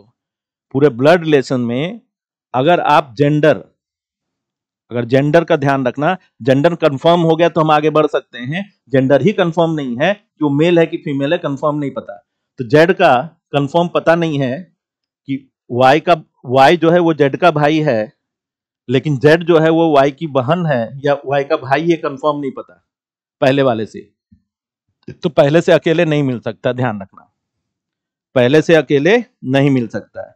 फिर से देखो दूसरे से भी, एक्स वाई और जेड सहोदर भाई या बहन है, फिर से वही कंफ्यूजन डाल दिया। ये तीनों जो है ना सिबलिंग, सहोदर मतलब सिबलिंग होते हैं तीनों, मतलब सहोदर मतलब एक ही उदर से पैदा हुआ सहोदर, ठीक है, तो एक ही पेट से मतलब एक ही भाई, मतलब आपस में सहोदर, अपना एकदम कजन नहीं, चचेरा नहीं, तो सहोदर भाई या बहन है। अभी यहीं पर कंफ्यूजन डाल दिया कि कौन मेल है कौन फीमेल, ये पता ही नहीं है, तो दूसरे से भी अकेला नहीं पता चल सकता है, दोनों मिला के भी नहीं पता चलेगा। क्यों?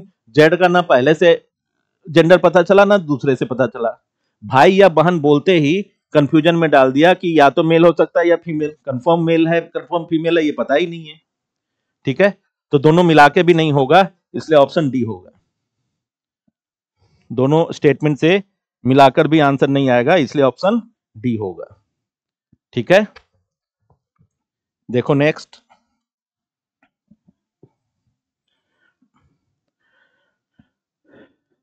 एकदम डाटा सफिशियंसी, फिर से बता रहे हैं, जितना टॉपिक आप सी सेट के लिए मैथ और रीजनिंग में पढ़ते हो सबका यूज करके पूछा जाता है, और ज्यादातर देखा गया है जिस टॉपिक से क्वेश्चन नहीं पूछे जाते हैं उसको डाटा सफिशियंसी में ज्यादातर पूछे जाते हैं, ठीक है। अब आप देख सकते हो ये क्वेश्चन, नीचे दिए गए प्रश्न और दो कथनों पर विचार कीजिए। मनीषा की आयु क्या है ये पूछा है। मनीषा अपनी माँ से 24 वर्ष छोटी है। अब माँ की आयु पता है क्या? कंफर्म पहले से। केवल पहले स्टेटमेंट पर ध्यान रखना, दूसरे पे नहीं। पहले स्टेटमेंट में केवल ये बता रहा कि मनीषा अपनी माँ से 24 वर्ष छोटी है, लेकिन माँ की आयु कितनी है अगर पता चलता तब ना उससे 24 माइनस करते तो मनीषा की आयु बता पाते। आ रहा समझ में? तो ये ध्यान रखते हैं, तो पहले से कंफर्म नहीं मिलेगा, पहला कथन कभी आंसर नहीं दे पाएगा, मनीषा का एज कंफर्म नहीं बता पाएगा, ठीक है। दूसरा स्टेटमेंट क्या है? 5 वर्ष बाद मनीषा और उसकी मां की आयु 3:5 के अनुपात में होगी, है ना। तो दूसरे स्टेटमेंट में मान लो, माना कि 5 वर्ष बाद, 5 वर्ष बाद मनीषा एवं उसकी मां की आयु में, मनीषा एवं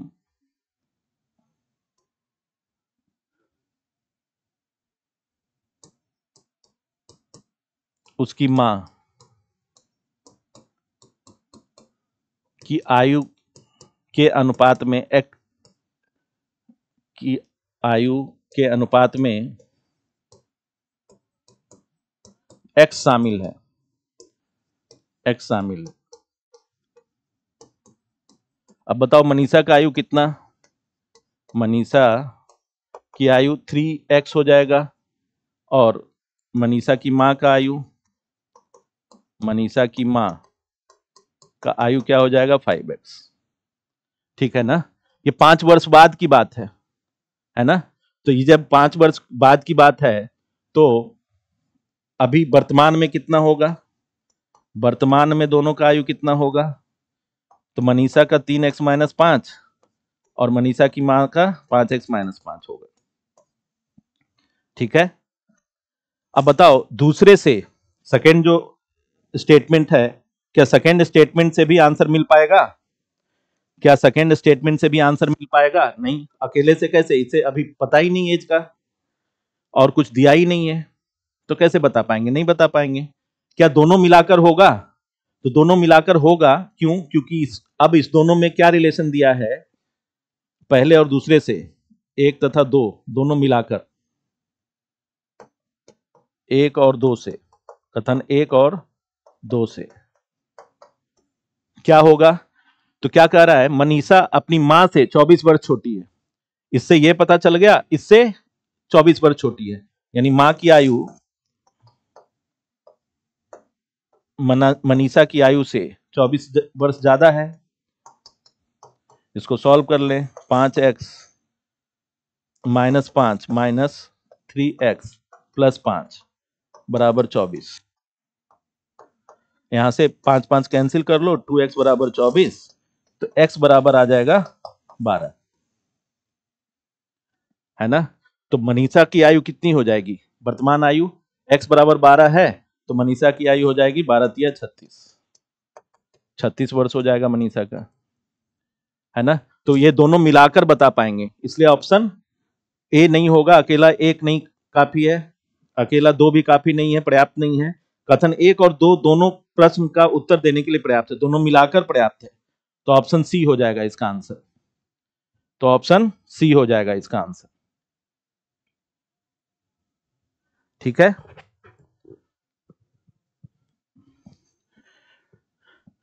बोलो समझ पा रहे हो सब लोग?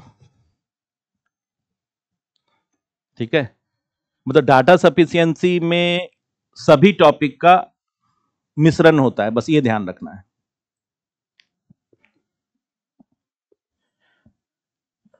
देखो नेक्स्ट, ये भी पजल का क्वेश्चन है, मतलब ये भी सीटिंग अरेंजमेंट होता है, पजल होता है, जिसको प्रॉब्लम सॉल्विंग भी बोलते हैं हम लोग, है ना।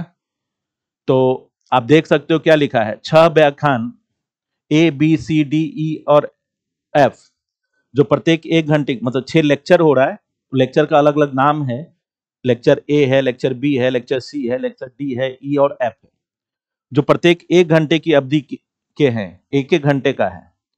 प्रातः 8 बजे से 8 बजे और अपराह्न 2 बजे के बीच नियत किया गया है। मतलब 8 बजे से स्टार्ट होता है, 8 बजे 9 बजे, है ना, 10 बजे 11 बजे 12 बजे 1 बजे 2 बजे, इस पूरे में एक एक घंटे की अवधि पर 6 व्याख्यान है, 6 लेक्चर होना है। ठीक है, इसमें क्या पूछा हुआ है क्वेश्चन, प्रश्न ये है कि तीसरी व्याख्यान, थर्ड लेक्चर, तीसरा व्याख्यान अवधि में कौन सा व्याख्यान है तीसरा। मान लो टोटल 6 है, तो 1 2 3 4 5 और 6, ये 8 9 10 11 12 1 और 2, बस 1 घंटे का ड्यूरेशन है, इसलिए 8 से 9 हो गया, ये 8 से 9 होगा, 9 से ऐसे करके कर सकते हो, है ना। 8 से 9, 9 से 10, 10 से 11, 11 से 12, 12 से 1 और 1 से 2 के अवधि में, ठीक ना, एक एक घंटे का है। बस इसमें क्या इंफॉर्मेशन है देखो, तो तीसरा पूछ रहा है, थर्ड कौन होगा ये नहीं पता, वही पूछ रहा है कौन होगा। पहला स्टेटमेंट दिया है, व्याख्यान एफ, लेक्चर एफ के ठीक पहले व्याख्यान ए और ठीक बाद, अब बताओ इसमें 3 के बारे में दिया हुआ है, 3 टोटल 6 है, तो इस 3 के बारे में पता करके क्या तुरंत में बता सकते हो कि उस बाकी 3 में कौन तीसरे पोजीशन पे आएगा? इंफॉर्मेशन ही नहीं है, तो पहले से तो होगा भी नहीं। बट अगर हम इसको लिखना चाहें तो इसको अलग से बना लें कि कथन एक क्या कहना चाह रहा है। कथन एक में केवल ये कह रहा है कि व्याख्यान एफ के ठीक पहले ए है पहले, और ठीक बाद में सी है, तो ए और एफ और सी ये तीनों ऐसे ही साथ में रहेगा जहां भी रहे, ठीक है। फिर सेकेंड स्टेटमेंट है, व्याख्यान बी के बाद कोई व्याख्यान नहीं है, तो सेकेंड केवल ये बता रहा है, सेकेंड स्टेटमेंट, कि जो लास्ट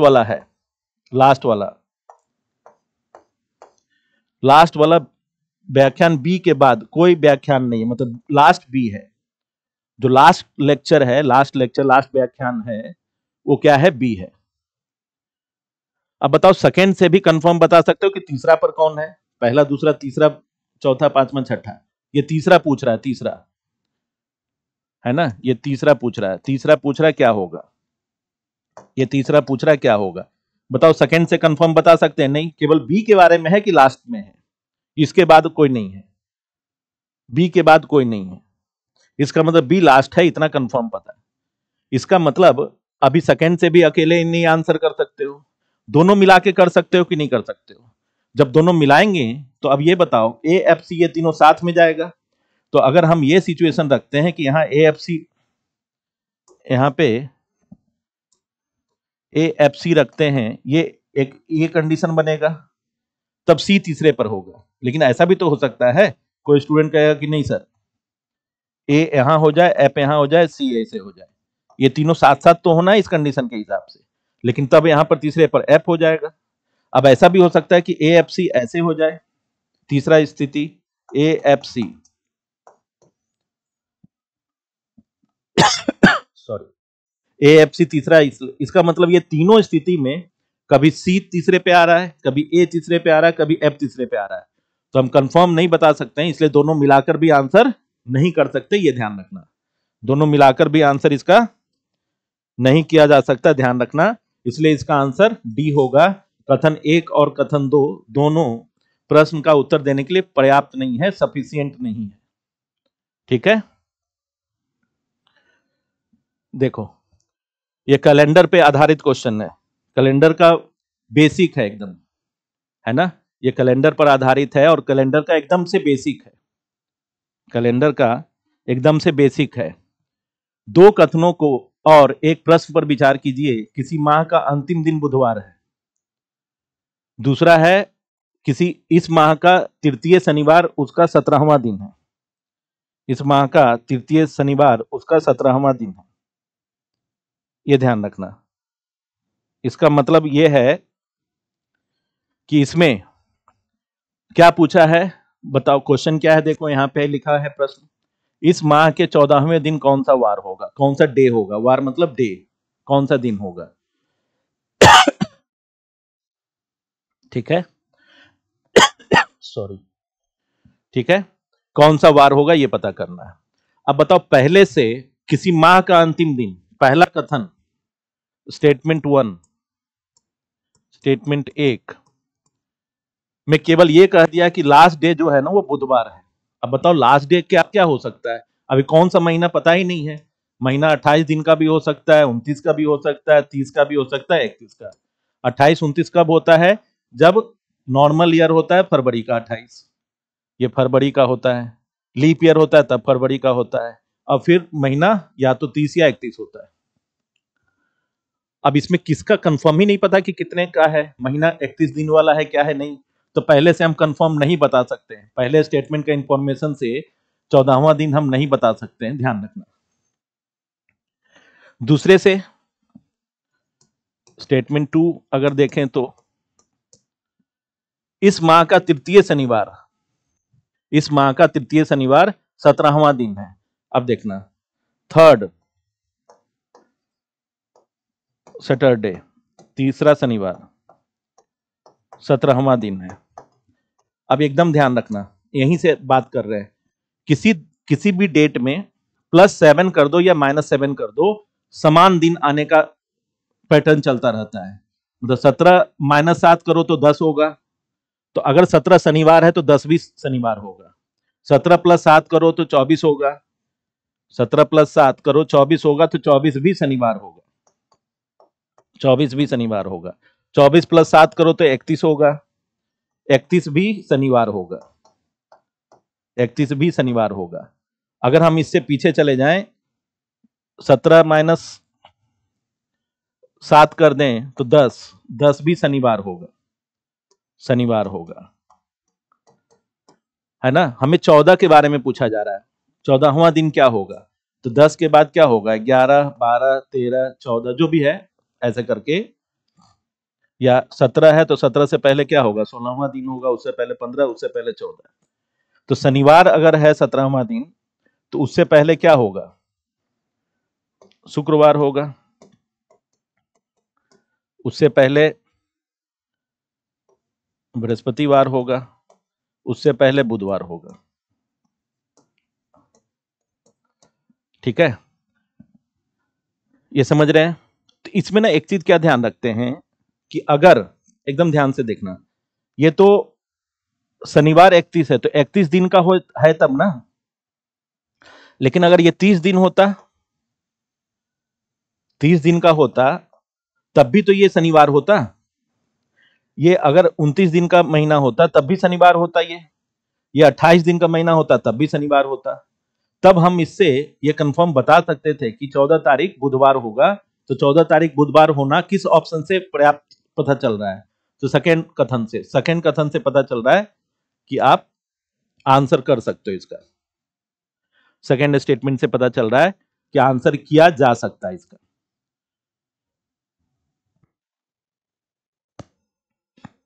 ठीक है, क्योंकि आप देख लो वो महीना हो सकता है 31 का हो जाए, हो सकता है 30 का हो सकता है 29 का हो सकता है 28 का हो, लेकिन जब 17 तारीख दे दिया है, शनिवार है, तो 14 तारीख तो बता सकते हैं ना हम, 14 तारीख तो बता सकते हैं ना, ये बताया। देखो प्रिया सीमा से, फिर से वही, अब फिर से रीजनिंग का ही क्वेश्चन है इसमें, स्टेटमेंट बाय रैंकिंग टेस्ट एक टॉपिक आता है, उससे रिलेटेड है। देखो रैंकिंग टेस्ट एक टॉपिक आता है, उससे संबंधित है ये प्रश्न। दो कथनों और एक प्रश्न पर विचार कीजिए। प्रिया सीमा से 4 स्थान नीचे है और सबसे निचले स्थान से 31वें स्थान पर है, प्रिया के बारे में ही। उसके बाद सेकेंड स्टेटमेंट कह रहा है एना सीमा से 2 स्थान ऊपर है और सबसे निचले स्थान से 37वें स्थान पर है, एना के बारे में कह रहा है। प्रश्न क्या है, 40 छात्रों की कक्षा में शीर्ष से सीमा की रैंक या स्थान क्या है, ऊपर से। इसमें ना सबसे पहले एक ध्यान रखना, चाहे छात्र टोटल जितने भी हो, जैसे 40 छात्र हैं, तो 40 छात्र के कक्षा में ऊपर से अगर कोई 10वें स्थान पर है तो उसका नीचे से कौन सा स्थान होगा। तो किसी का भी पोजीशन अगर ऊपर से दिया है नीचे से पता करना है, नीचे से दिया ऊपर से पता करना है, उसमें कुल छात्रों की संख्या जितनी, उसमें से एक बढ़ा के माइनस कर दो उस पोजीशन को, तो विपरीत तरफ से अपोजिट साइड से उसका पोजीशन दे देगा। हमेशा 40 है तो 40 में से एक बढ़ा दो, 41 में से माइनस कर देना तो आ जाएगा। यानी अब सीमा का नीचे से पोजीशन क्या पता चल जाए तो शीर्ष से पता कर सकते हैं। तो अब पहले वाले स्टेटमेंट में क्या दे रहा है, देखो पहला वाला स्टेटमेंट, पहला कथन बता रहा है प्रिया सीमा से 4 स्थान नीचे है ना, और प्रिया के बारे में कह रहा है प्रिया सीमा से 4 स्थान नीचे है, और मतलब और का मतलब प्रिया के बारे में ही कह रहा है, सबसे निचले स्थान से 31वें स्थान पर है। तो प्रिया नीचे से 31वें स्थान पर है, 31वें पर है नीचे से, है ना, नीचे से दिखा दिया हमने। ठीक है, अब प्रिया सीमा से 4 स्थान नीचे है, तो सीमा इससे 4 स्थान ऊपर है, इसका मतलब तो 4 स्थान ऊपर है कौन, सीमा। तो बताओ सीमा का नीचे से पोजीशन क्या पता चला, सीमा का 31 + 4 35 हो गया, 35वें स्थान पर है सीमा नीचे से। जैसे ही सीमा नीचे से 35वें स्थान पर है और सीमा का ऊपर से पूछा जा रहा है 40 में, तो हम बता सकते हैं सीमा ऊपर से कितने स्थान पर है, तो 40 + 1 कर देना और माइनस उसको करना जिसका पोजीशन अपोजिट साइड से। तो सीमा का नीचे से 35वां है, तो 41 - 35 क्या हो जाएगा, 6, छठा पोजीशन है ऊपर से। यानी पहला स्टेटमेंट सफिशियंट है, अकेले सफिशियंट है, पहला स्टेटमेंट अकेले सफिशियंट है आंसर देने के लिए। क्या दूसरा भी सफिशियंट है, एक बार दूसरे को चेक कर लेते हैं। सीमा के बारे में है, एना सीमा से 2 स्थान ऊपर है और निचले स्थान से एना का नीचे से 37वां स्थान नीचे से, है ना, और एना सीमा से 2 स्थान ऊपर है, सीमा से 2 स्थान ऊपर है, यानी सीमा उससे 2 स्थान नीचे है। तो सीमा का 37 - 2 कर देंगे तो क्या हो जाएगा, 35।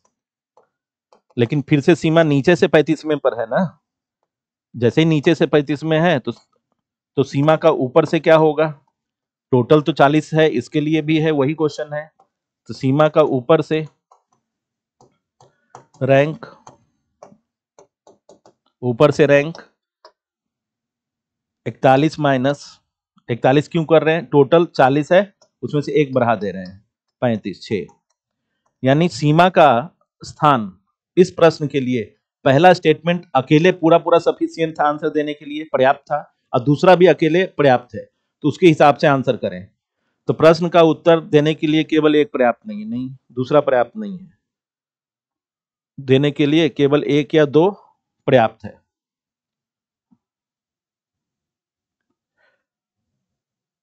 नहीं, ये देखो इसका आंसर सी हो जाएगा। प्रश्न का उत्तर देने के लिए या तो एक, या तो फर्स्ट से भी आंसर मिल सकता है 100%, या तो सेकंड से भी मिल सकता है। इसका आंसर सी करेंगे, ध्यान रखेंगे।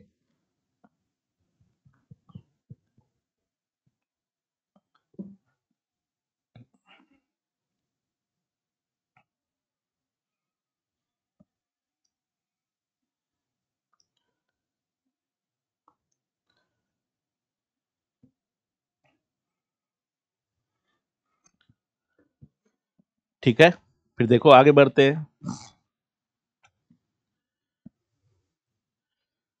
फिर से देखो, चार संख्या दे रखा है, पी क्यू आर और एस के संबंध में दो कथन दे रखे हैं, S1 और S2, तथा उसके उपरांत एक प्रश्न दिया हुआ है।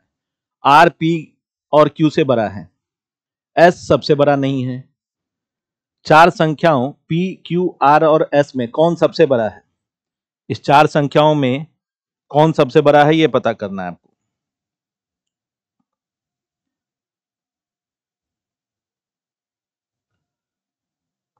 ठीक है, तो देखो अब इसमें सबसे पहले स्टेटमेंट 1 देखो, आर पी और क्यू से बड़ा है। आर जो है ना, पी और क्यू दोनों से बड़ा है, लेकिन पी और क्यू में कौन बड़ा छोटा नहीं पता, लेकिन आर कंफर्म है कि बड़ा है। लेकिन इस तीन के इंफॉर्मेशन से हम एस के बारे में, यहां तो एस के बारे में नहीं पता है, एस सबसे बड़ा है या सबसे छोटा है, या पी और क्यू से क्या रिलेशन है। तो पहले स्टेटमेंट से अकेले तो आंसर नहीं हो पाएगा, पहले स्टेटमेंट से अकेले तो आंसर नहीं हो पाएगा, देखो ठीक है ना। दूसरे से देखो, दूसरे से एस सबसे बड़ा नहीं है। देखो फिर से वही स्टेटमेंट 2, एस सबसे बड़ा नहीं है। एस सबसे बड़ा नहीं है, इससे हम बाकियों के बारे में हम कैसे कह सकते हैं? एस सबसे बड़ा नहीं है तो बड़ा कौन है? तो पी क्यू आर में कोई बड़ा है, लेकिन इस वाले स्टेटमेंट से कंफर्म अकेले से तो ये भी नहीं पता है ना। ठीक है, अब दोनों मिलाकर आंसर हो सकता है क्या? दोनों कथन S1 और S2 एक साथ प्रश्न उत्तर देने के लिए पर्याप्त हैं, किंतु न तो अकेला S1 न ही अकेला S2 काफी है। अभी सबसे पहले देखो, अकेले अकेले तो नहीं सफिशियंट था, अकेले अकेले तो सफिशियंट नहीं है। तो बताओ, अब दोनों मिलाकर हो सकता है कि नहीं हो सकता है? अब दोनों मिलाकर हो सकता है कि नहीं हो सकता है, बताओ। देखो पहले से इंफॉर्मेशन क्या है कि आर पी और क्यू दोनों से बड़ा है, तो आर बड़ा है, इस तीन में आर बड़ा है, ये पता चल गया। लेकिन एस सबसे बड़ा नहीं है, तो कंफर्म हो गया कि आर ही सबसे बड़ा है। एस सबसे बड़ा नहीं है तो आर कंफर्म हो गया ना, तो दोनों मिलाकर हो जाएगा। देखो, तो दोनों मिलाकर आंसर हो जाएगा। बहुत आसान सा क्वेश्चन था ये।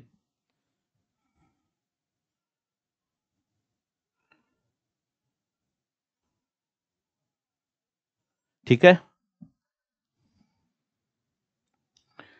देखो ये मैथ से रिलेटेड है।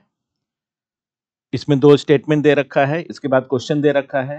एन के बारे में बताया है। एन एक अभाज्य संख्या, अभाज्य संख्या जानते हैं हम लोग, है ना। एन को 4 से भाग देने पर एक शेष बचता है, यह भी दिया हुआ। सेकंड स्टेटमेंट बता रहा है कि एन को 4 से भाग देने पर एक शेष बचता है।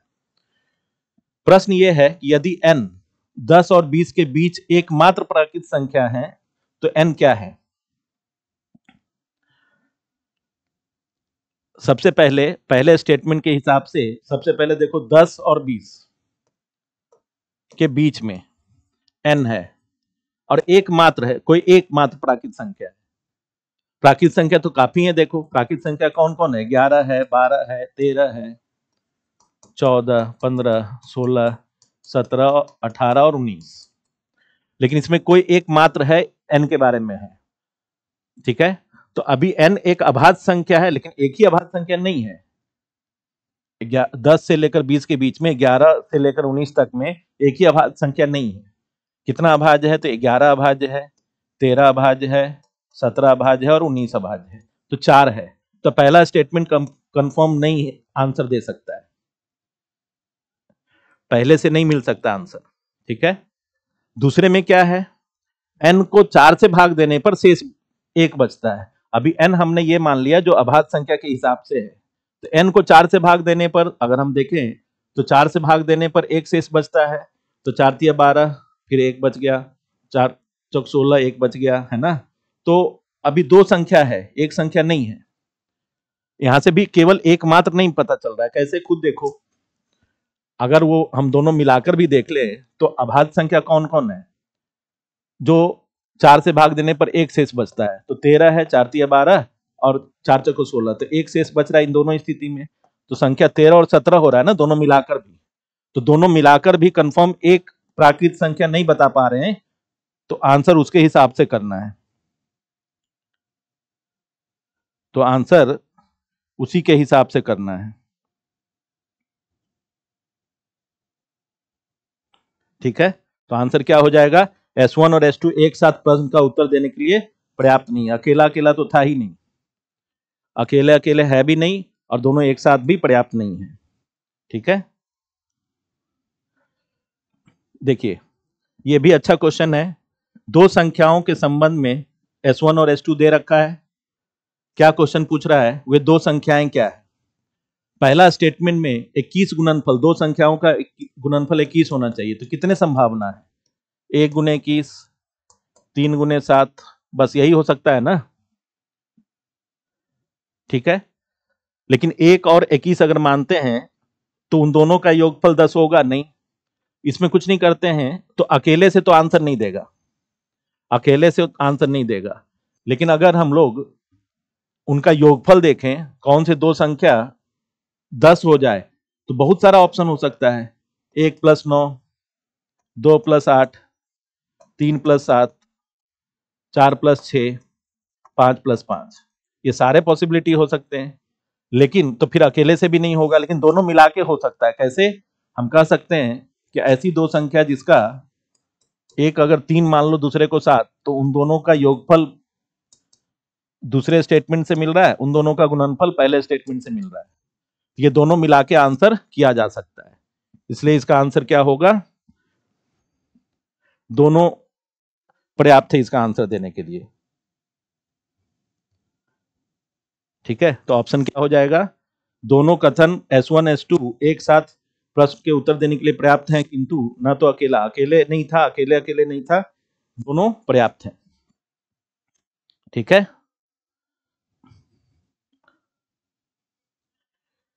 फिर से देखो, इसमें क्वेश्चन पूछा है फिर से वही ग्रेटर देन वगैरह का है, साइन के हिसाब से देखना है इसमें।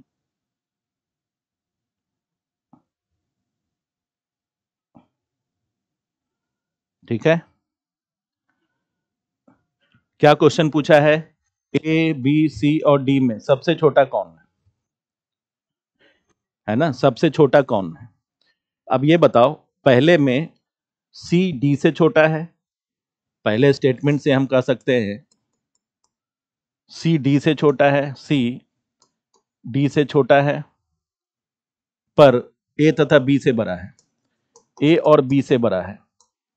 लेकिन A और B में कौन बड़ा छोटा है पहला नहीं बता पा रहा है, तो पहले से कंफर्म नहीं बता पा रहे हैं, है ना।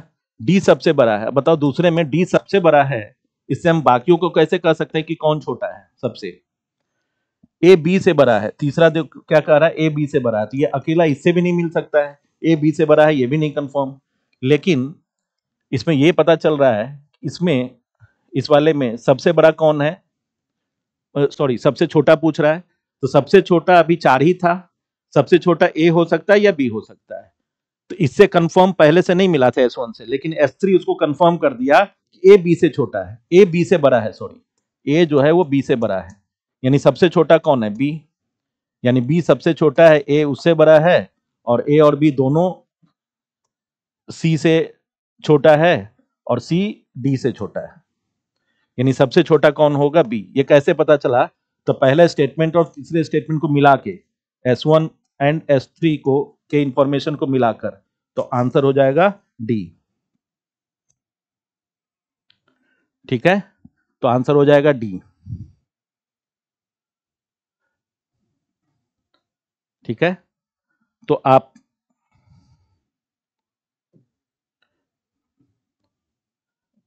आज का सेशन यहीं पे एंड करते हैं। एक हमने होमवर्क दे दिया है, उस होमवर्क को बनाना, बहुत अच्छा क्वेश्चन है, उसको ट्राई करना आप लोग। ठीक है, तो थैंक यू वेरी मच सबको। इस संभव प्रोग्राम से में हर संडे आपको 7 बजे शाम को ये क्लास मिलती रहती है। आप लोग अच्छे से इसको प्रैक्टिस करते रहे, ज़्यादा से ज़्यादा क्वेश्चंस बनाएं। कोई डाउट हो तो आप कमेंट बॉक्स में कर सकते हैं। थैंक यू वेरी मच सबको।